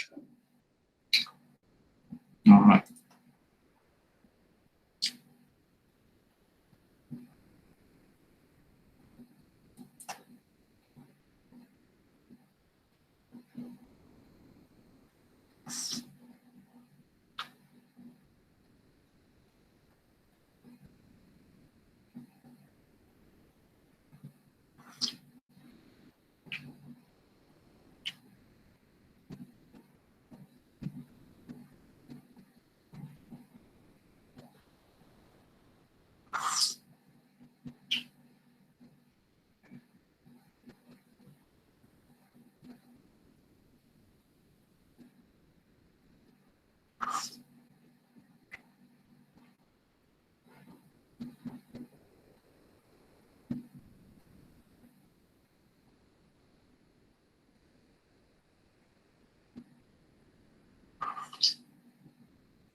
All right. Hi, folks. Are you back? Yes. I am here, sir. How was the break? Yes, doctor, we're back. How was the break? Refreshing? Reinvigorate? Yeah. Yes, okay. A cookie break is the most efficacious way to rejuvenate a tired mind. The best way to unwind is to have a cookie break with a mug of coffee.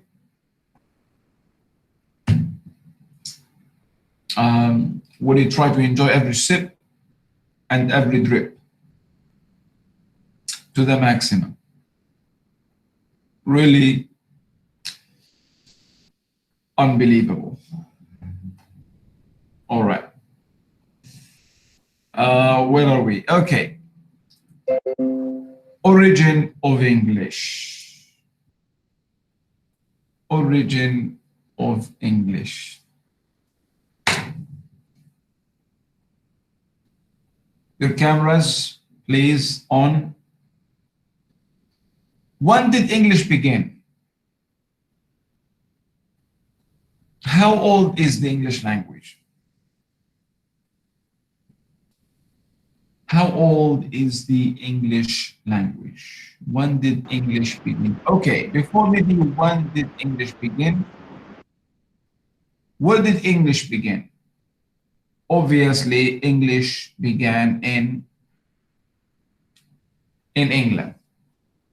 So the birthplace of English, any variety of English spoken now in the world, is the British Isles, England. So wherever English is being spoken now, whether in India or America, its origin comes from the British Isles. But as we shall see in our discussion, English was not indigenous to the British Isles, was not native. You know, Bumiputra was not indigenous to the British Isles, which means that it came from outside England. So English is not indigenous in a sense to the British Isles. It came from outside. So this we will look at in a minute when we discuss the origin of English. But when English began to be formed, it took place in England. So American English, a main variety of English spoken in America, also originated from this English. How old is American English? American English began, the beginnings of American English were the year 1620. So 400 years ago. This was the beginning of what is known now as American English. As we have already said, it was brought from the British Isles, from Britain. The beginning was with a group of people, 102 people, who left Britain to the New World at the time, the New World after Columbus' discovery. They call it Discovery of America in 492 or 93, 492 or 3, Discovery of America by Christopher Columbus, who sailed from Spain to the New World. He was going to India, but he thought he was going to India. That's why they call the Bumiputras, or indigenous people, the Aboriginals of America. They call them mistakenly and arrogantly Red Indians, because when Columbus left Spain in 490, was it 92 or 93? I keep, let me just, confirm this. year of the discovery of America before we go on. So now we're going to go into history. Discovery of America. Discovery of America.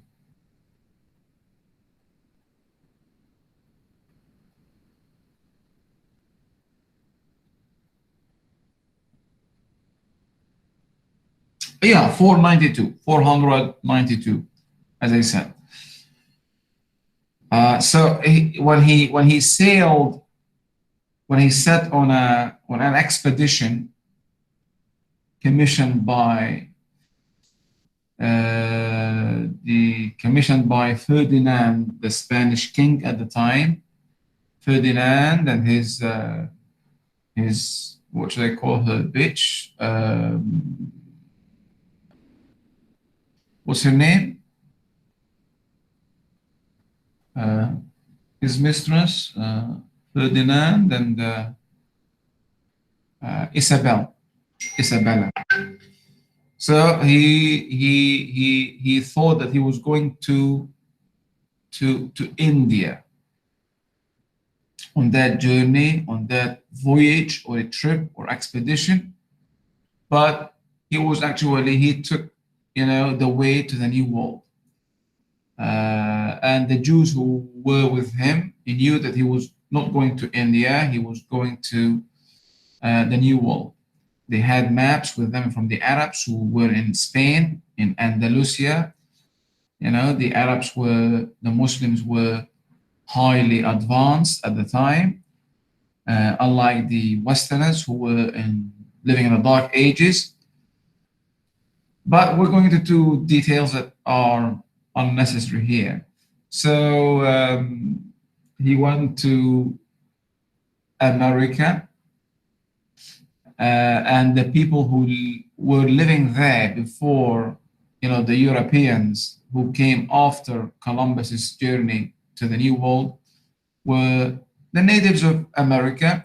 But as I said, they have been called as Red Indians because Columbus was thinking that he was going to India. But they are not Indians, and they have nothing to do with Indians.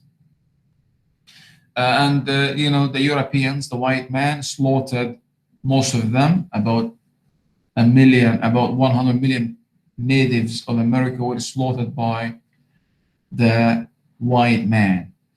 And millions more and more were slaughtered in Asia, Africa, and even Latin America, under the duty of the white man, bringing civilization. But again, I am going into details that are really far beyond the scope of this class.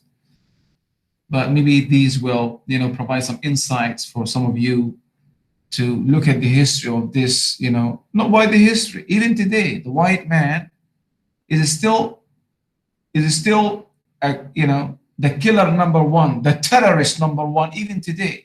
Who has occupied Iraq? Who has, slaughtered, killed more than a million in Iraq?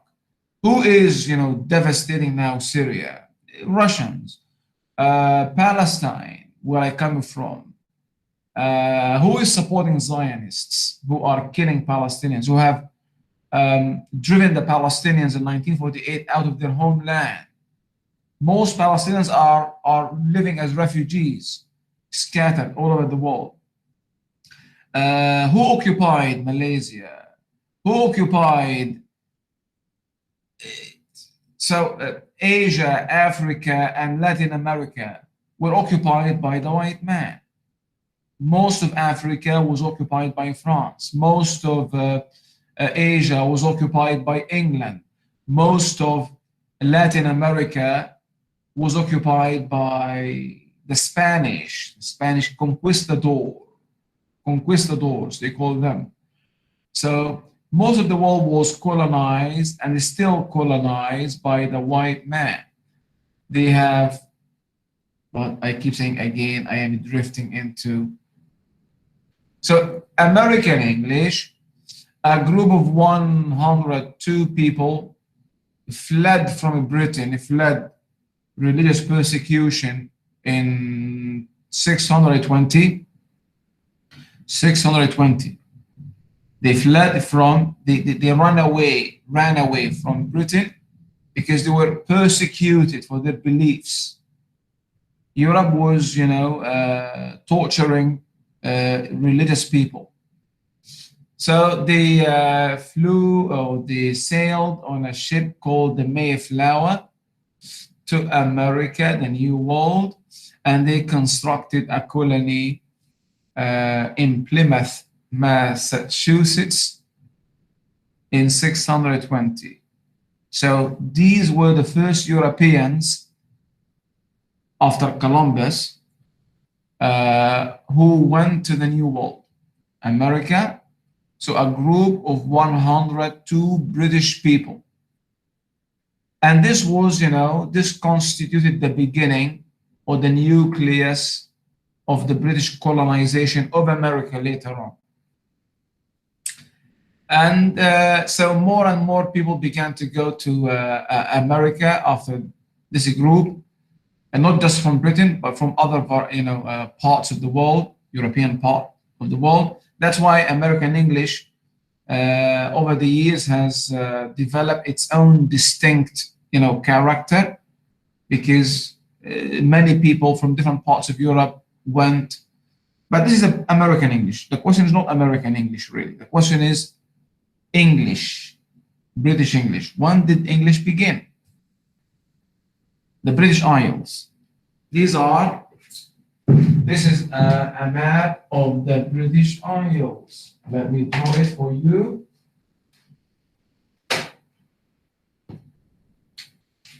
So roughly the British Isles look like that. Okay, England.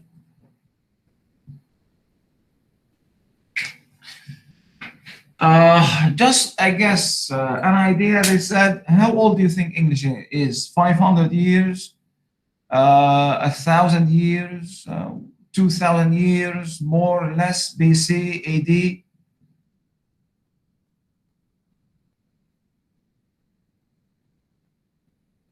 No guesses? Okay. 1,400 years. Slightly more. So you're almost right.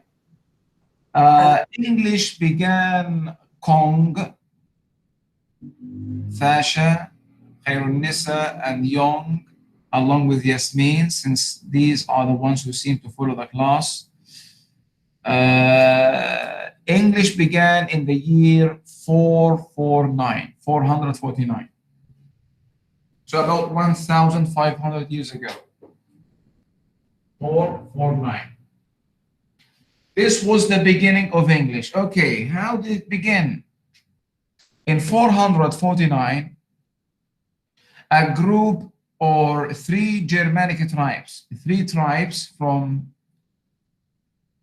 Germany came and invaded what is known now as England, because it wasn't called England at the time.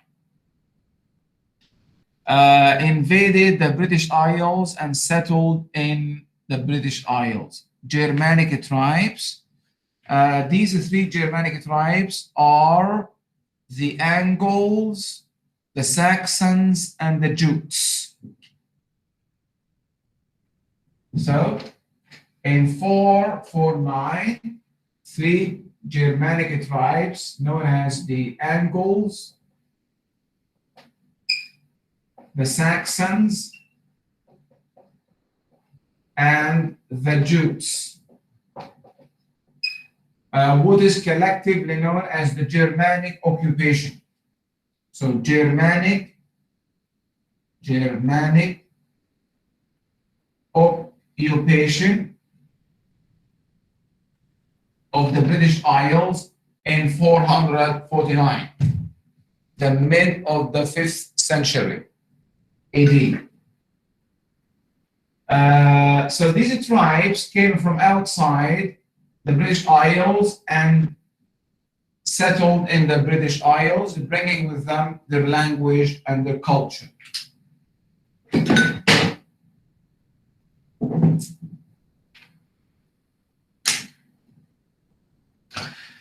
Notice that that the word England and English are derived from one of the names of these three Germanic tribes, the Angles. So England is derived from the word Angles, meaning the land of the Angles, the land of the Angles. Until today, when we say Anglo-Saxon, we mean British. So Anglo-Saxons are British people, Brits. So this was then the beginning of English. These people used their language, a Germanic language, West Germanic language, and the people who were in England spoke over time this new language. And the tribes themselves who settled in England or in the British Isles, these three tribes, groups of people, formed the English people. Formed the English people, the Anglo-Saxons and English. A question. If English did not exist in what is known now as Britain, then what was the language spoken in the British Isles before English was, before the development of English, the inception and development of English? What was the language spoken in the British Isles?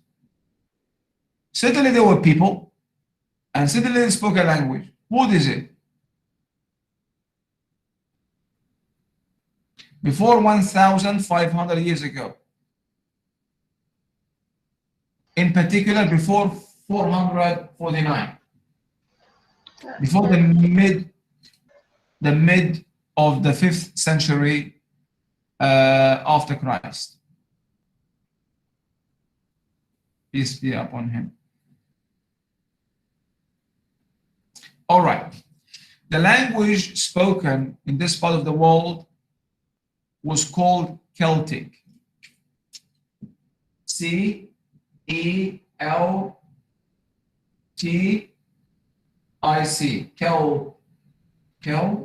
Sorry, C-E-L, C-E-L-T-I-C, Celtic.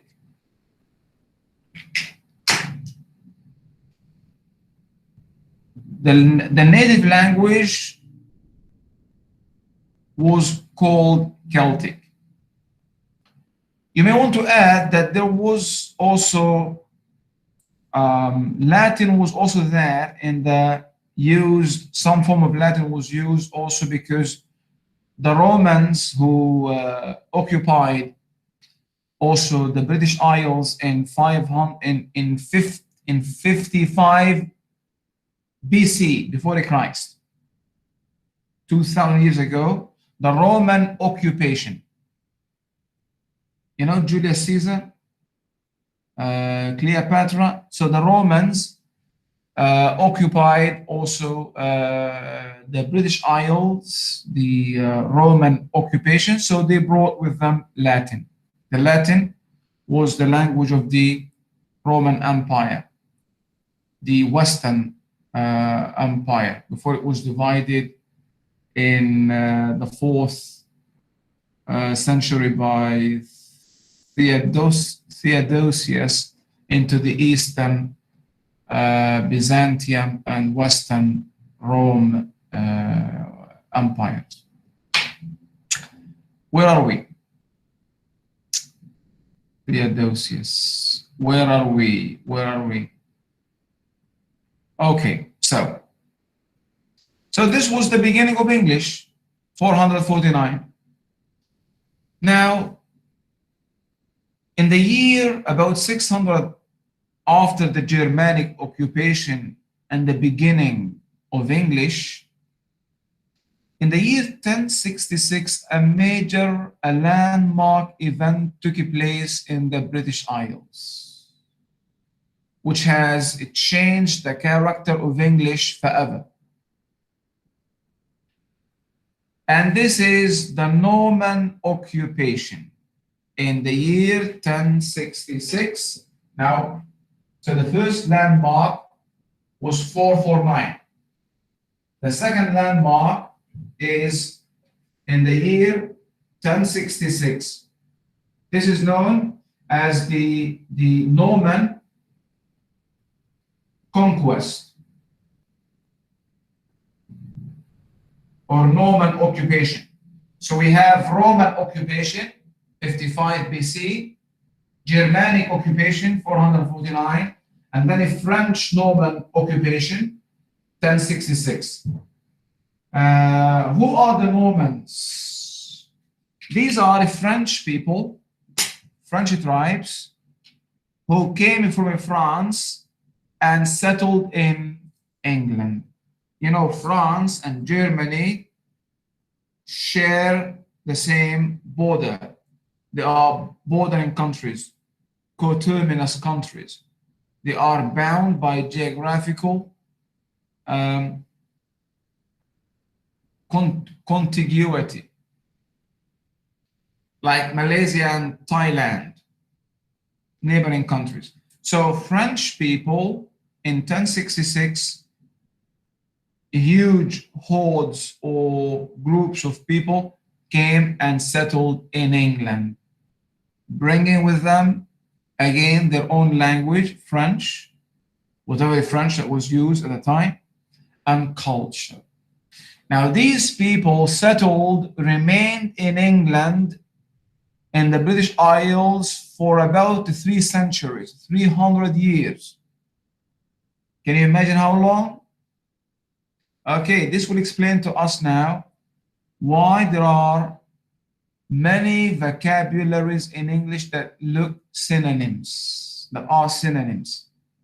Because one item comes from a source, Germanic, another from the French during the Norman conquest, leading to many synonyms, many doublets or words that share or that are similar in meaning.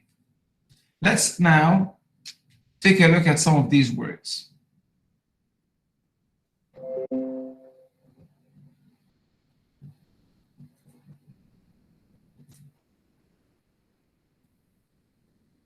Okay, the English lexicon, etymology, history and origin. Let's now look at this list of words that come from Germanic roots. So words of English or Germanic root. When I say Germanic, I mean English. This is Old English. This is English.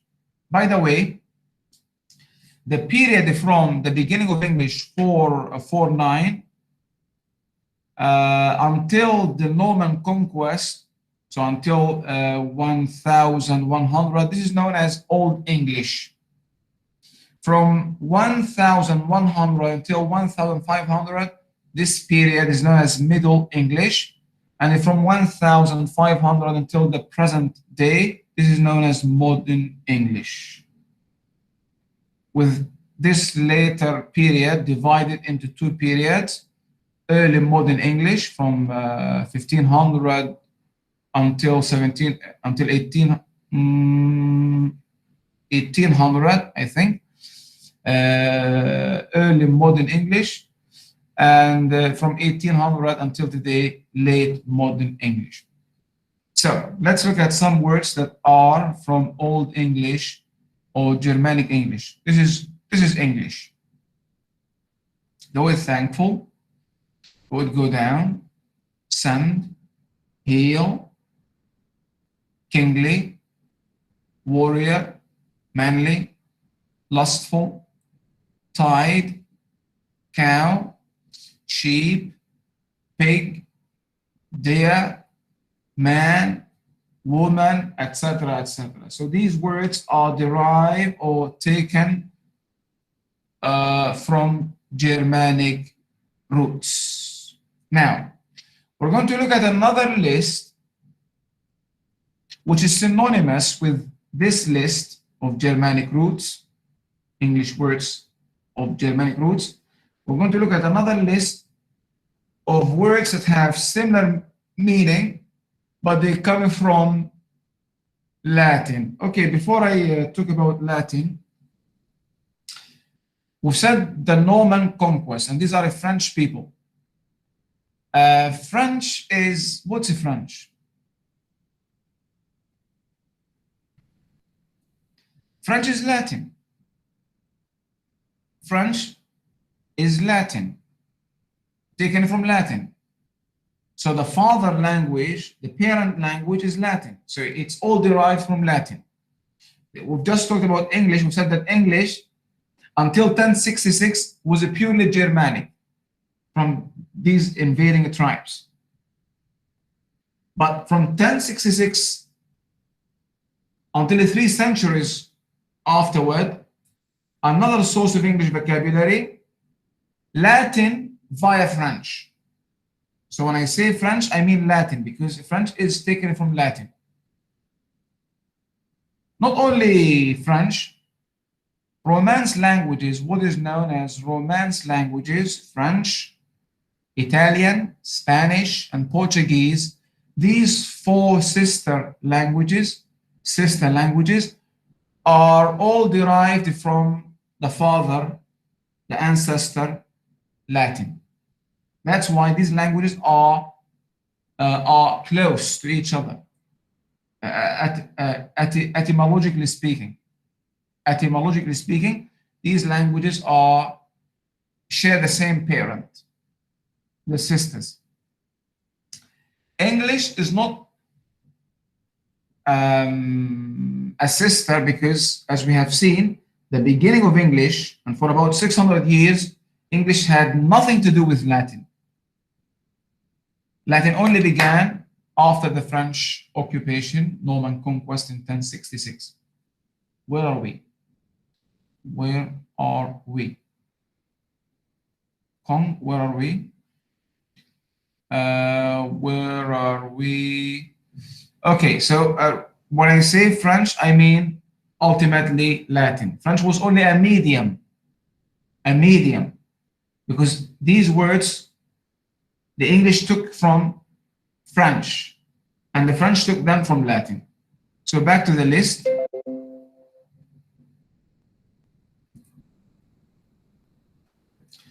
So, the word grateful is a synonym for thankful. But grateful, while thankful comes from Germanic roots, grateful comes from a Latin root. Grateful. Synonym. Go down, we have descend. To go down, Germanic, descend, Latin. Send, transmit. Heal, recuperate. Kingly, royal. Warrior, soldier. Manly, virile.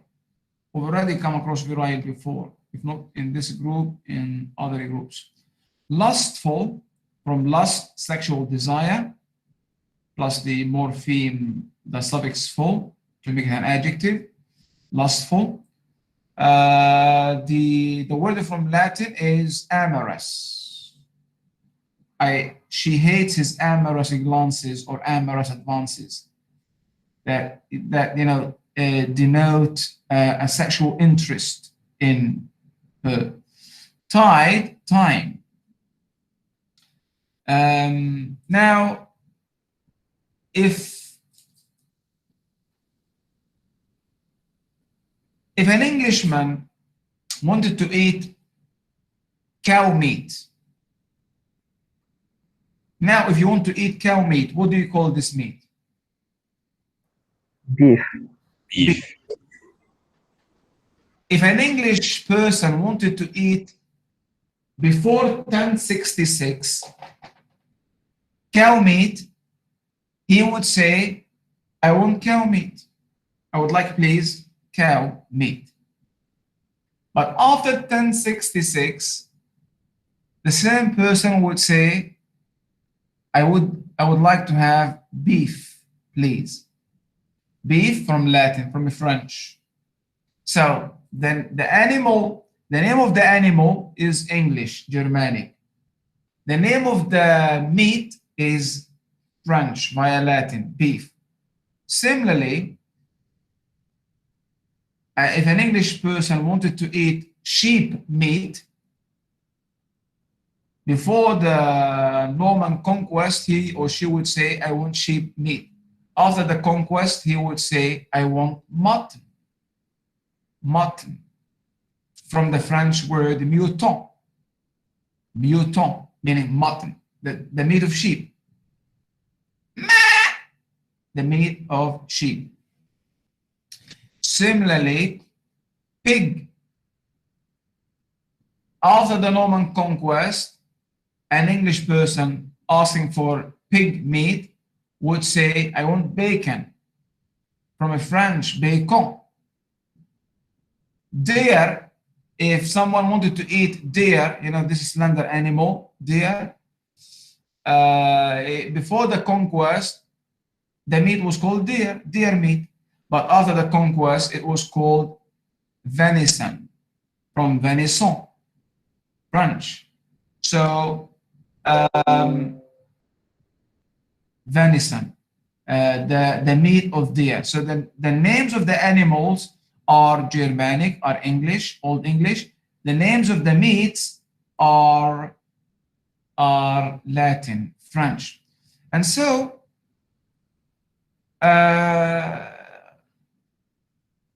numerous words have entered the English language after 1066 from French. Numerous words, and the English lexicon has mushroomed since, you know, the Norman occupation. As you can see, you find a word and another meaning the same thing. The only difference is that etymologically speaking, they come from different sources. And remember here that the French remain in England for about 300 years. So you can imagine, actually, French was so dominant in England that there was a time that English and the French were, you know, competing which one to become the national official language. French was so dominant. It was the language of the court, the language of the government or official affairs, the language of the educated. So those who spoke French were, you know, were high-class people. English was spoken only by the poor. English was not prestigious at the time. Only poor people without education spoke English. But the prestigious, sophisticated, educated ones spoke French. Je ne suis pas content. Communication. So French was dominant. Thousands and thousands and thousands and thousands of words have entered the language. So English vocabulary, the English lexicon, we have Germanic words, Germanic source, we have Latin source, and also there are some or a number or many words of Greek origin. And so English is made up of, English is a blend or a combination of Germanic and Latin with a dose of Greek. That's why also you find many words of Greek origin. Remember, we've already talked about the Greek roots, Latin roots, Greek roots, and Germanic roots.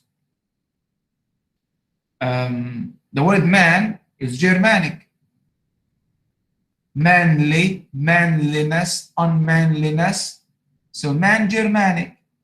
Virile, Latin, it means man. Virile, virility, manhood. So you can find a number of words similar in meaning because they come from one of these three sources of English.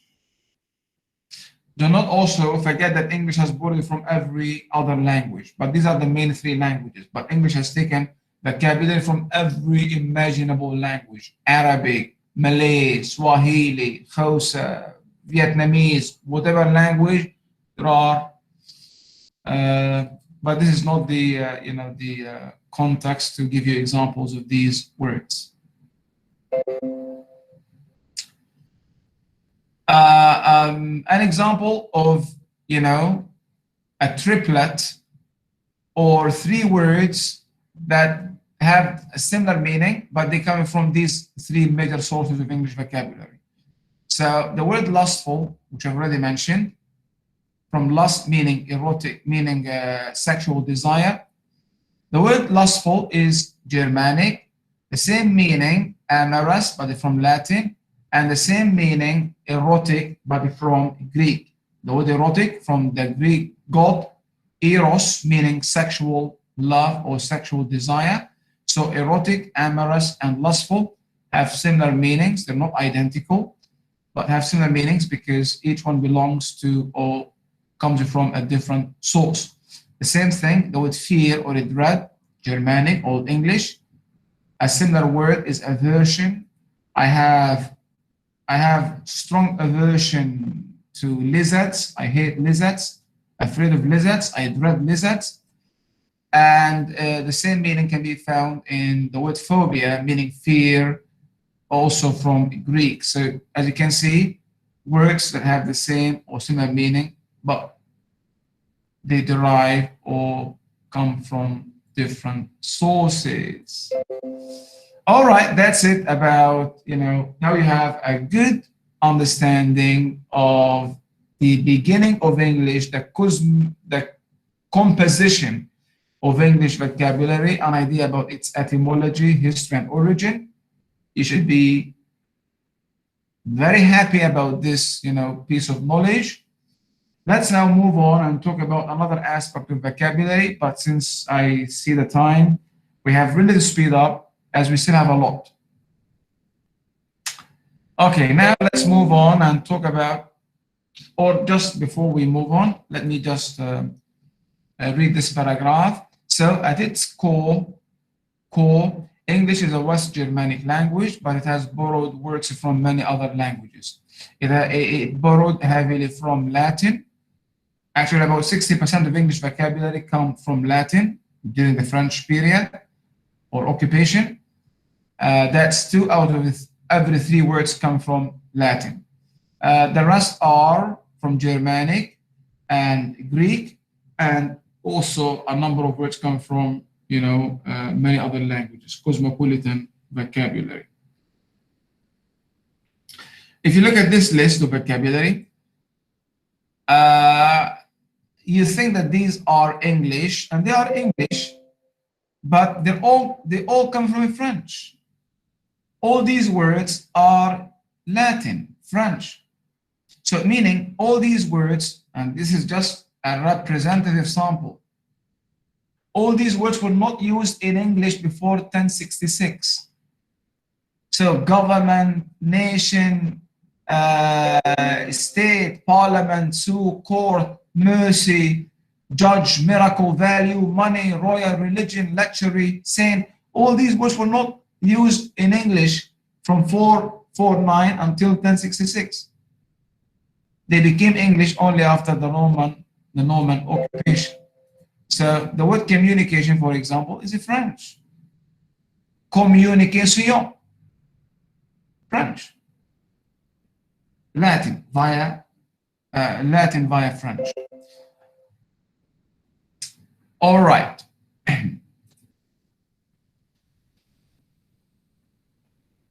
When I started my discussion, I said that affixation was, though the largest word, excuse me, the largest word formation process, but it's one process. So there are other ways of adding vocabulary to a language, such as English, and these are some of the, or most of the other processes of word formation.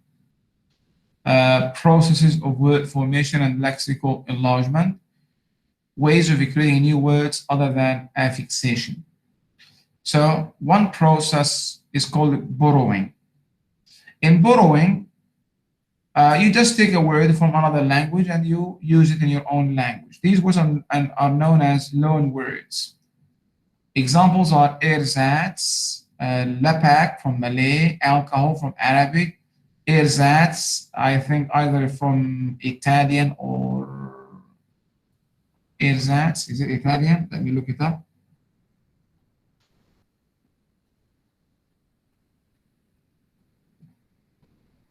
Ersatz or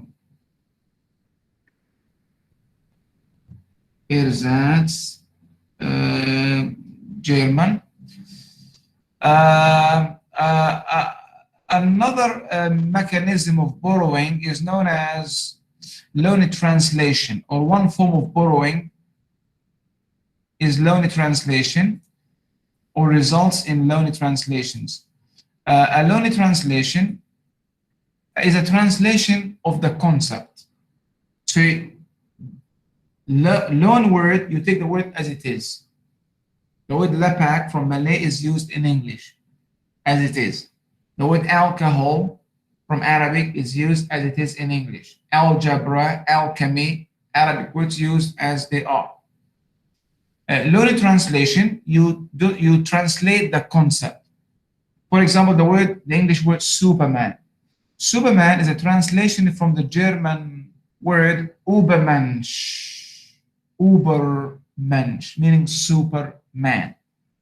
So the English in this case did not take the word Übermensch as a loan word, but rather translated the concept literally into English, resulting in Superman. So these are two ways of adding a word to a language. Another process of word formation is compounding. And compounding is simple. You take two words or three and you use them as one word. So male, man, resulting in mailman. Cup holder, resulting in a cup holder. Move on, blending. Another way to create words is using blending.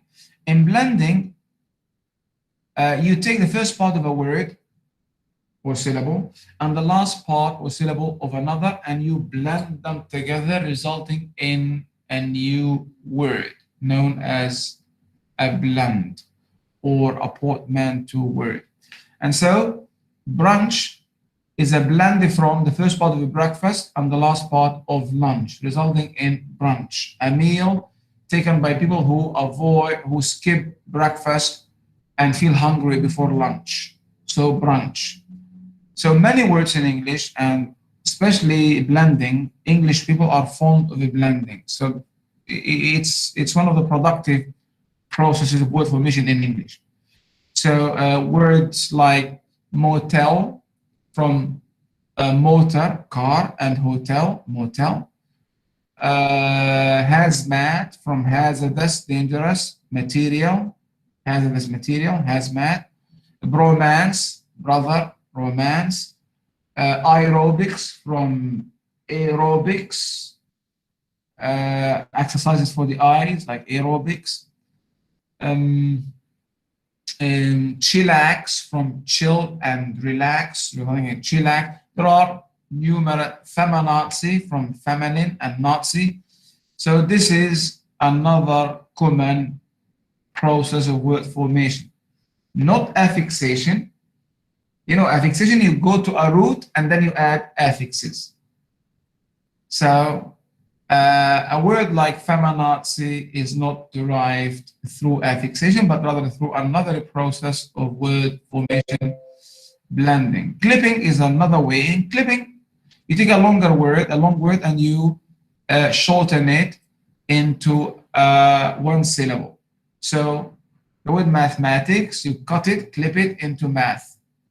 Examination, exam. Delicatessen, deli. So this is also another way. Back formation. In back formation, usually the word teach results in teacher, read in reader, play, player, etc., etc. So we add the derivation or suffix er to derive a noun. But some words, they're derived the other way around. It is not play, player, speak, speaker, meaning verb and then noun. It's the noun, and then through a process of back formation, the verb is being derived. This is the case of a word like edit. It was editor first, and then through back formation derived edit. Not the other way around. It wasn't edit and then editor, it was editor and then edit. Similarly, it wasn't liaise, to cooperate, and then liaison. It was liaison, and then through back formation, liaise was derived. So this is another process of word formation. So some words have been created through back formation. If you want, you can use a hyphen here. Conversion. In conversion, you take an existing word and you just change its function or add another function to it. So this is known as zero derivation or functional shift also. So you take, for example, a verb and you convert it into a noun, or a certain part of the speech and you convert it into another part of the speech. Examples are the word chair. Previously, it was used only as a noun, but now we can use the word chair as a verb, as in to chair a meeting. The word bottle previously was only a noun, but now we know to bottle is to fill in a bottle. So this is known as conversion. Acronymy, you use the initial letters of a number of words resulting in a word. OPSI from university, pandemic consultant, it means. So OPSI, UNESCO, NASA, so acronyms. The process is acronymy. Hypochorisms. What's a hypochorism? In hypochorism, we take a word and we shorten it to one syllable and then add IE, the suffix IE, or sometimes it's spelled as Y. For example, the word brekkie, breakfast. So breakfast is shortened to brek, the first part of your breakfast, and then add to it IE, brekkie, meaning breakfast. Do not forget that in this case, the K will be double for, phonological reasons. So BREKKIE.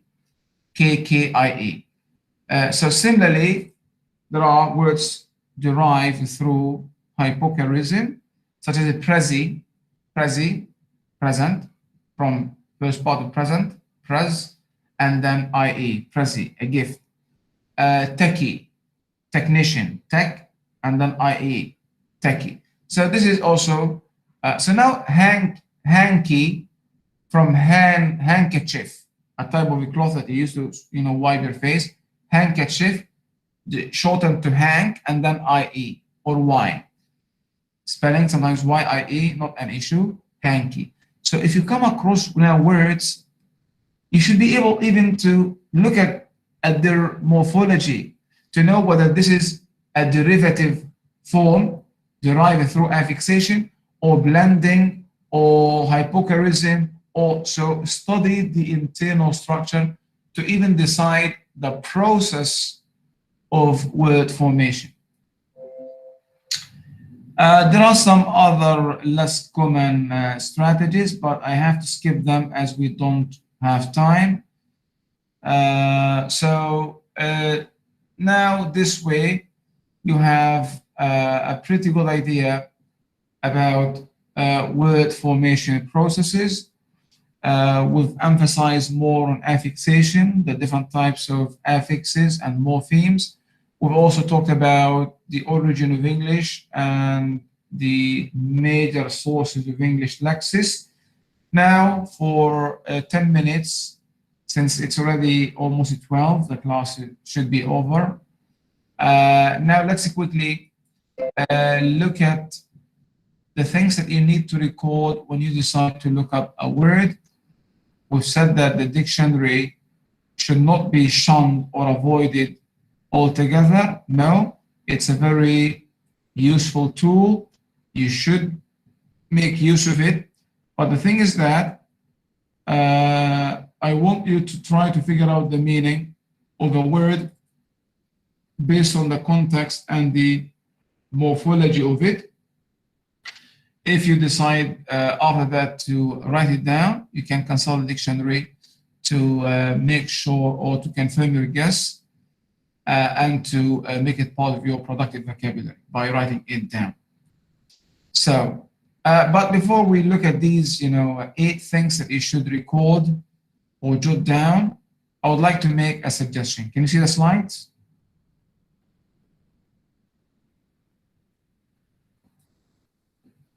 You can't. Can you see the slides? We can. Sorry? Yeah, I can see. Yes, we can see. The slides. Can you see?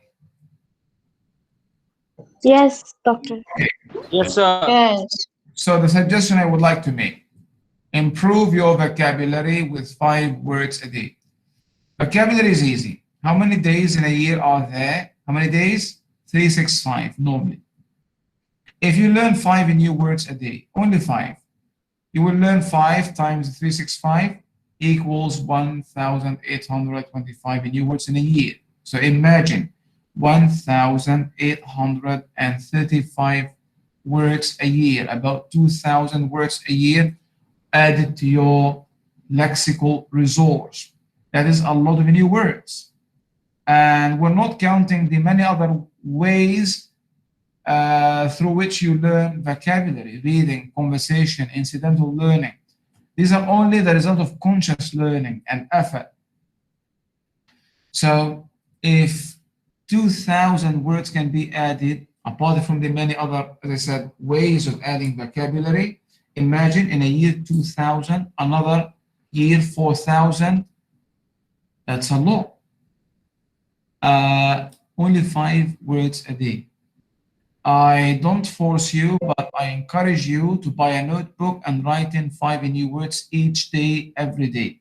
Learn them. You will have soon an excellent vocabulary, which will mean a wonderful diction, word choice, felicity, eloquence, efficiency, effectiveness, fluency, appropriacy, accuracy, speech power. Speech power. You may take my suggestion seriously. I know that a student like Kong and maybe Yong will take it seriously.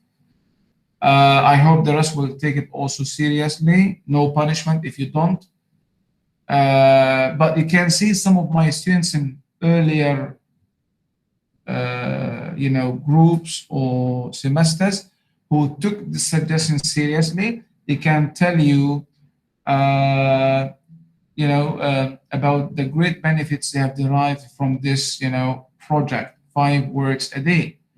And they will, thank, they've already thanked me a lot for this, brilliant idea as they described it.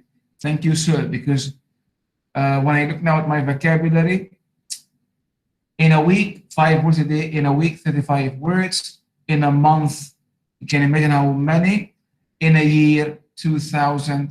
So it shouldn't be, an issue with 5 words a day.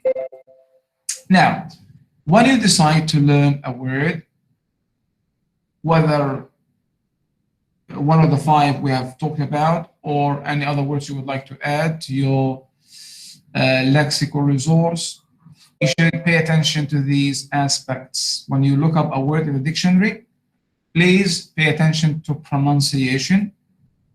And part of your attention to pronunciation is the stress. You should know where to place the stress. In English, any word made up of more than one syllable, car one syllable, door one syllable, more than one syllable, hotel, cinema, Japan, China, one of these syllables must receive a stress. So in the word China, first syllable, Japan, second syllable, hotel, second syllable, interest, first syllable, education, education, second syllable, loveliness, first syllable, stupidity, stupid, second syllable, fantastic, second syllable, manly, first syllable. So you should know stress in English is also contrastive, phonemic, meaning it can act like a sound. You know that the word bit is not bet because of the change of the I. You know that six is not sex because of the change in one vowel. You know that pet is not let because of the change of the sound or phoneme pa and la. Similarly, stress in English can be phonemic, meaning can change the meaning as though there is a change in the sound. Take, for example, the word object and abject. Same spelling, but object meaning an object, something, abject to refuse. So abject is not object. There are many examples. This should be, sufficient, but there are many examples where stress can be contrastive or phonemic, meaning it changes the meaning of a word.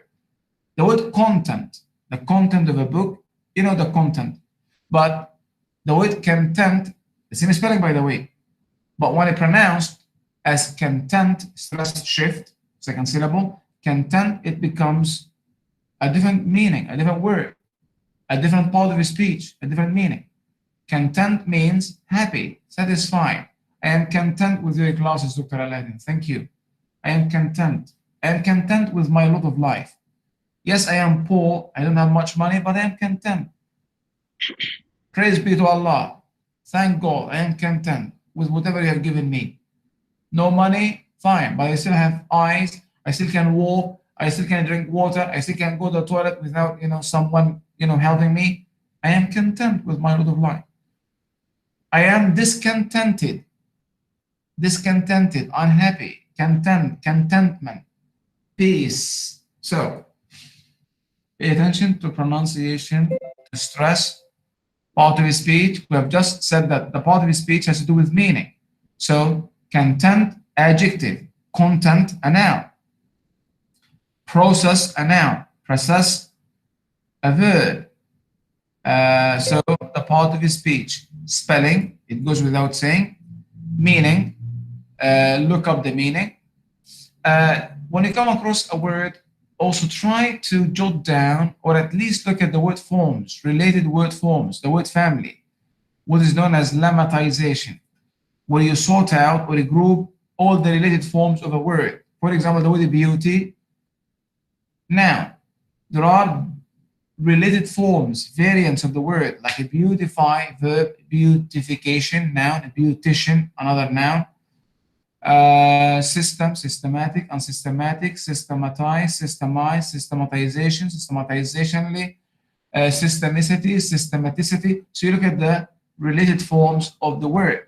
This way, your vocabulary will expand and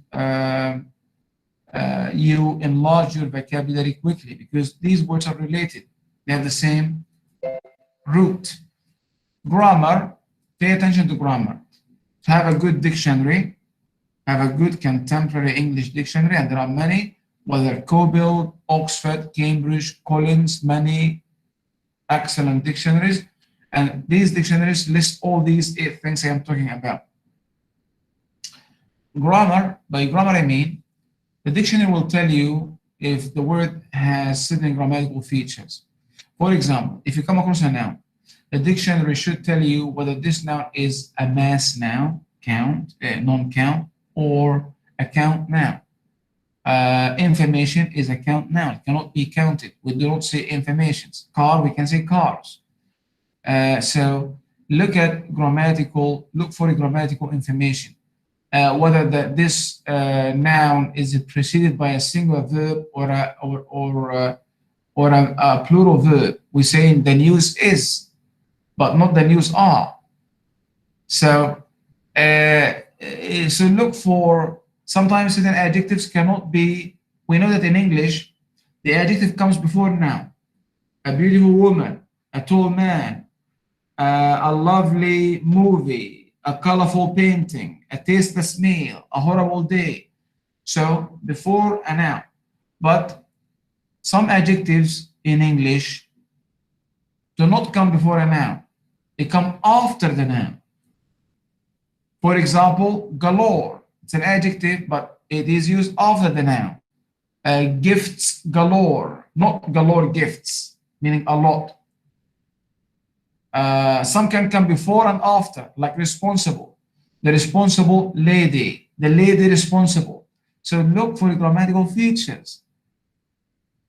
Some verbs can be followed by ing, some cannot. So grammar. Register or a special style, and this we've already talked about register last week. Register. See if the word is used or should be used in a humorous context, technical context, medical context, which type of discourse. So register. Finally, and most importantly, collocation. These are word partners. Never learn a word in isolation. Whenever you learn a word, learn it along with another word, whether before it or after it. Let's say the word galore, which means a lot, which I've just used. Don't learn galore alone. Learn it as part of a unit. Like I said, gifts galore. On Christmas, on Hari Raya, I got gifts, or I received gifts galore. So always learn the word as part of a unit. A tasteless meal. A breakthrough performance. A breathtaking performance. A stupid idea. An attractive kitchen, a beautiful woman, drive carelessly. So learn words as part of units, lexical units or functional units. This will help your language to become more accurate, more fluent, and so more effective. You don't have to think about which word should come with which, because you already know which word comes with which. So as you learn vocabulary, pay attention to not just to vocabulary building, but collocation building. Build your knowledge of collocation. Which word comes with which as a unit, ready-made unit. If you want, a good cup of tea, you're having a headache and you want, a cup of tea that will, fix your headache. How would you describe this cup of tea in English? A tea. How would you say this in Malay?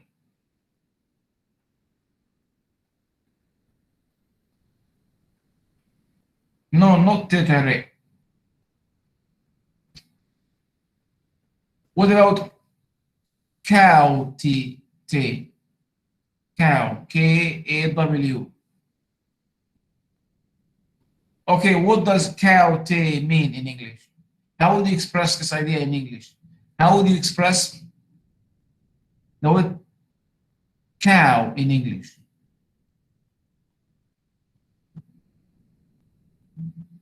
Come on.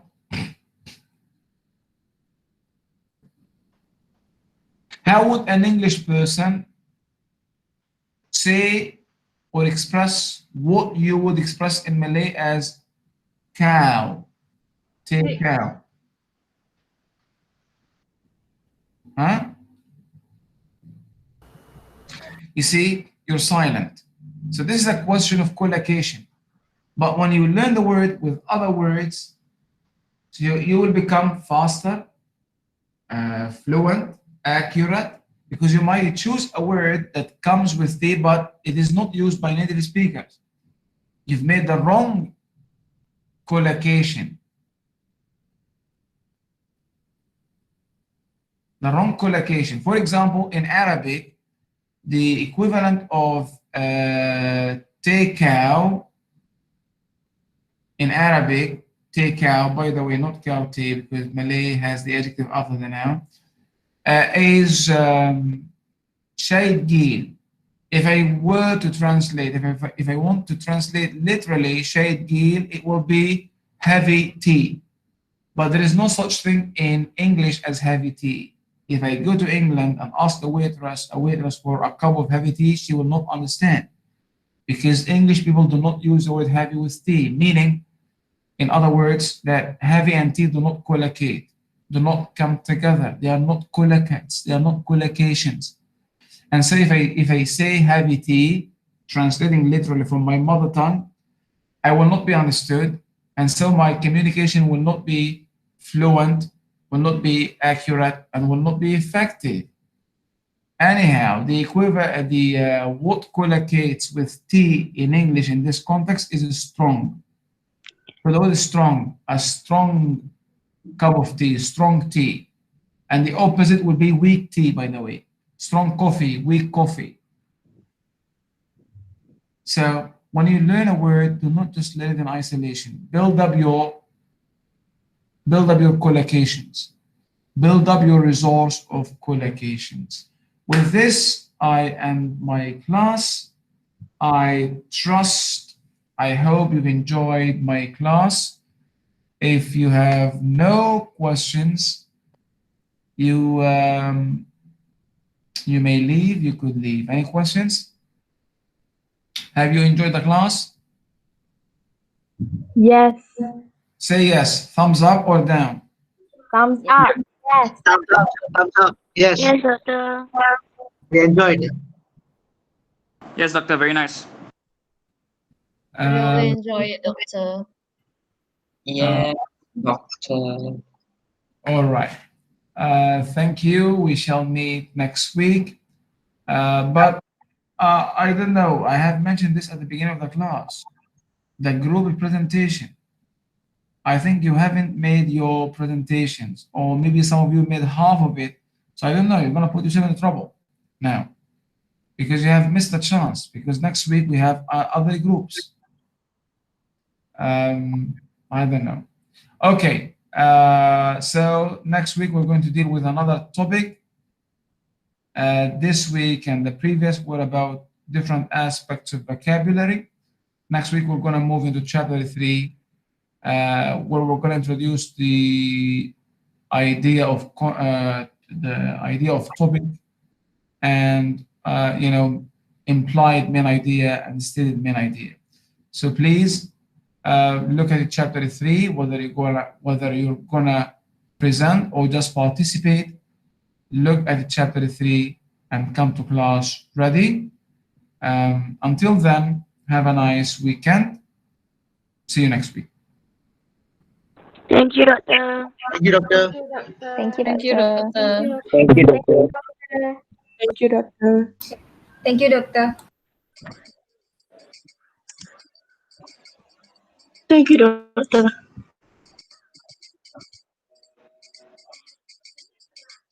Thank you, doctor.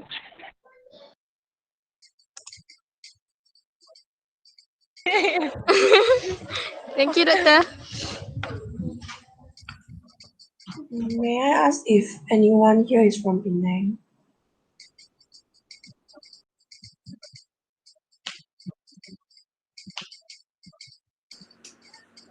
I'm from Kedah. Mandy, we can't go home. Right. I'm supposed to go back and take my muet, so I don't know what to do. Yeah, like Kedah police and then can't go back. I also Right. asked How? for you. They said that family also cannot come and visit us. I think my mom is going to go and talk to the PDRM soon and see if it's possible for me to return just to sit for my muet paper. I will update you if that is possible. So headache this problem. Where's your duck? I have no mood to take my duck. Show me. I plan to return at midterm, but this stupid COVID-19.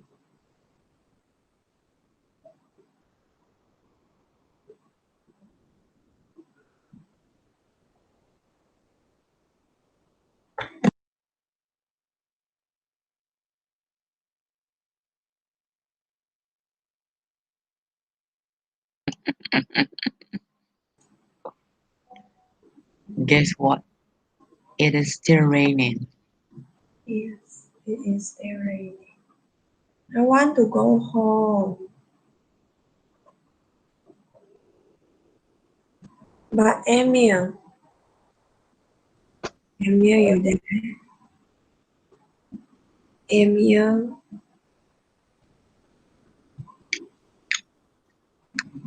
but Emil, can you go home? Like you're from Sarawak, right?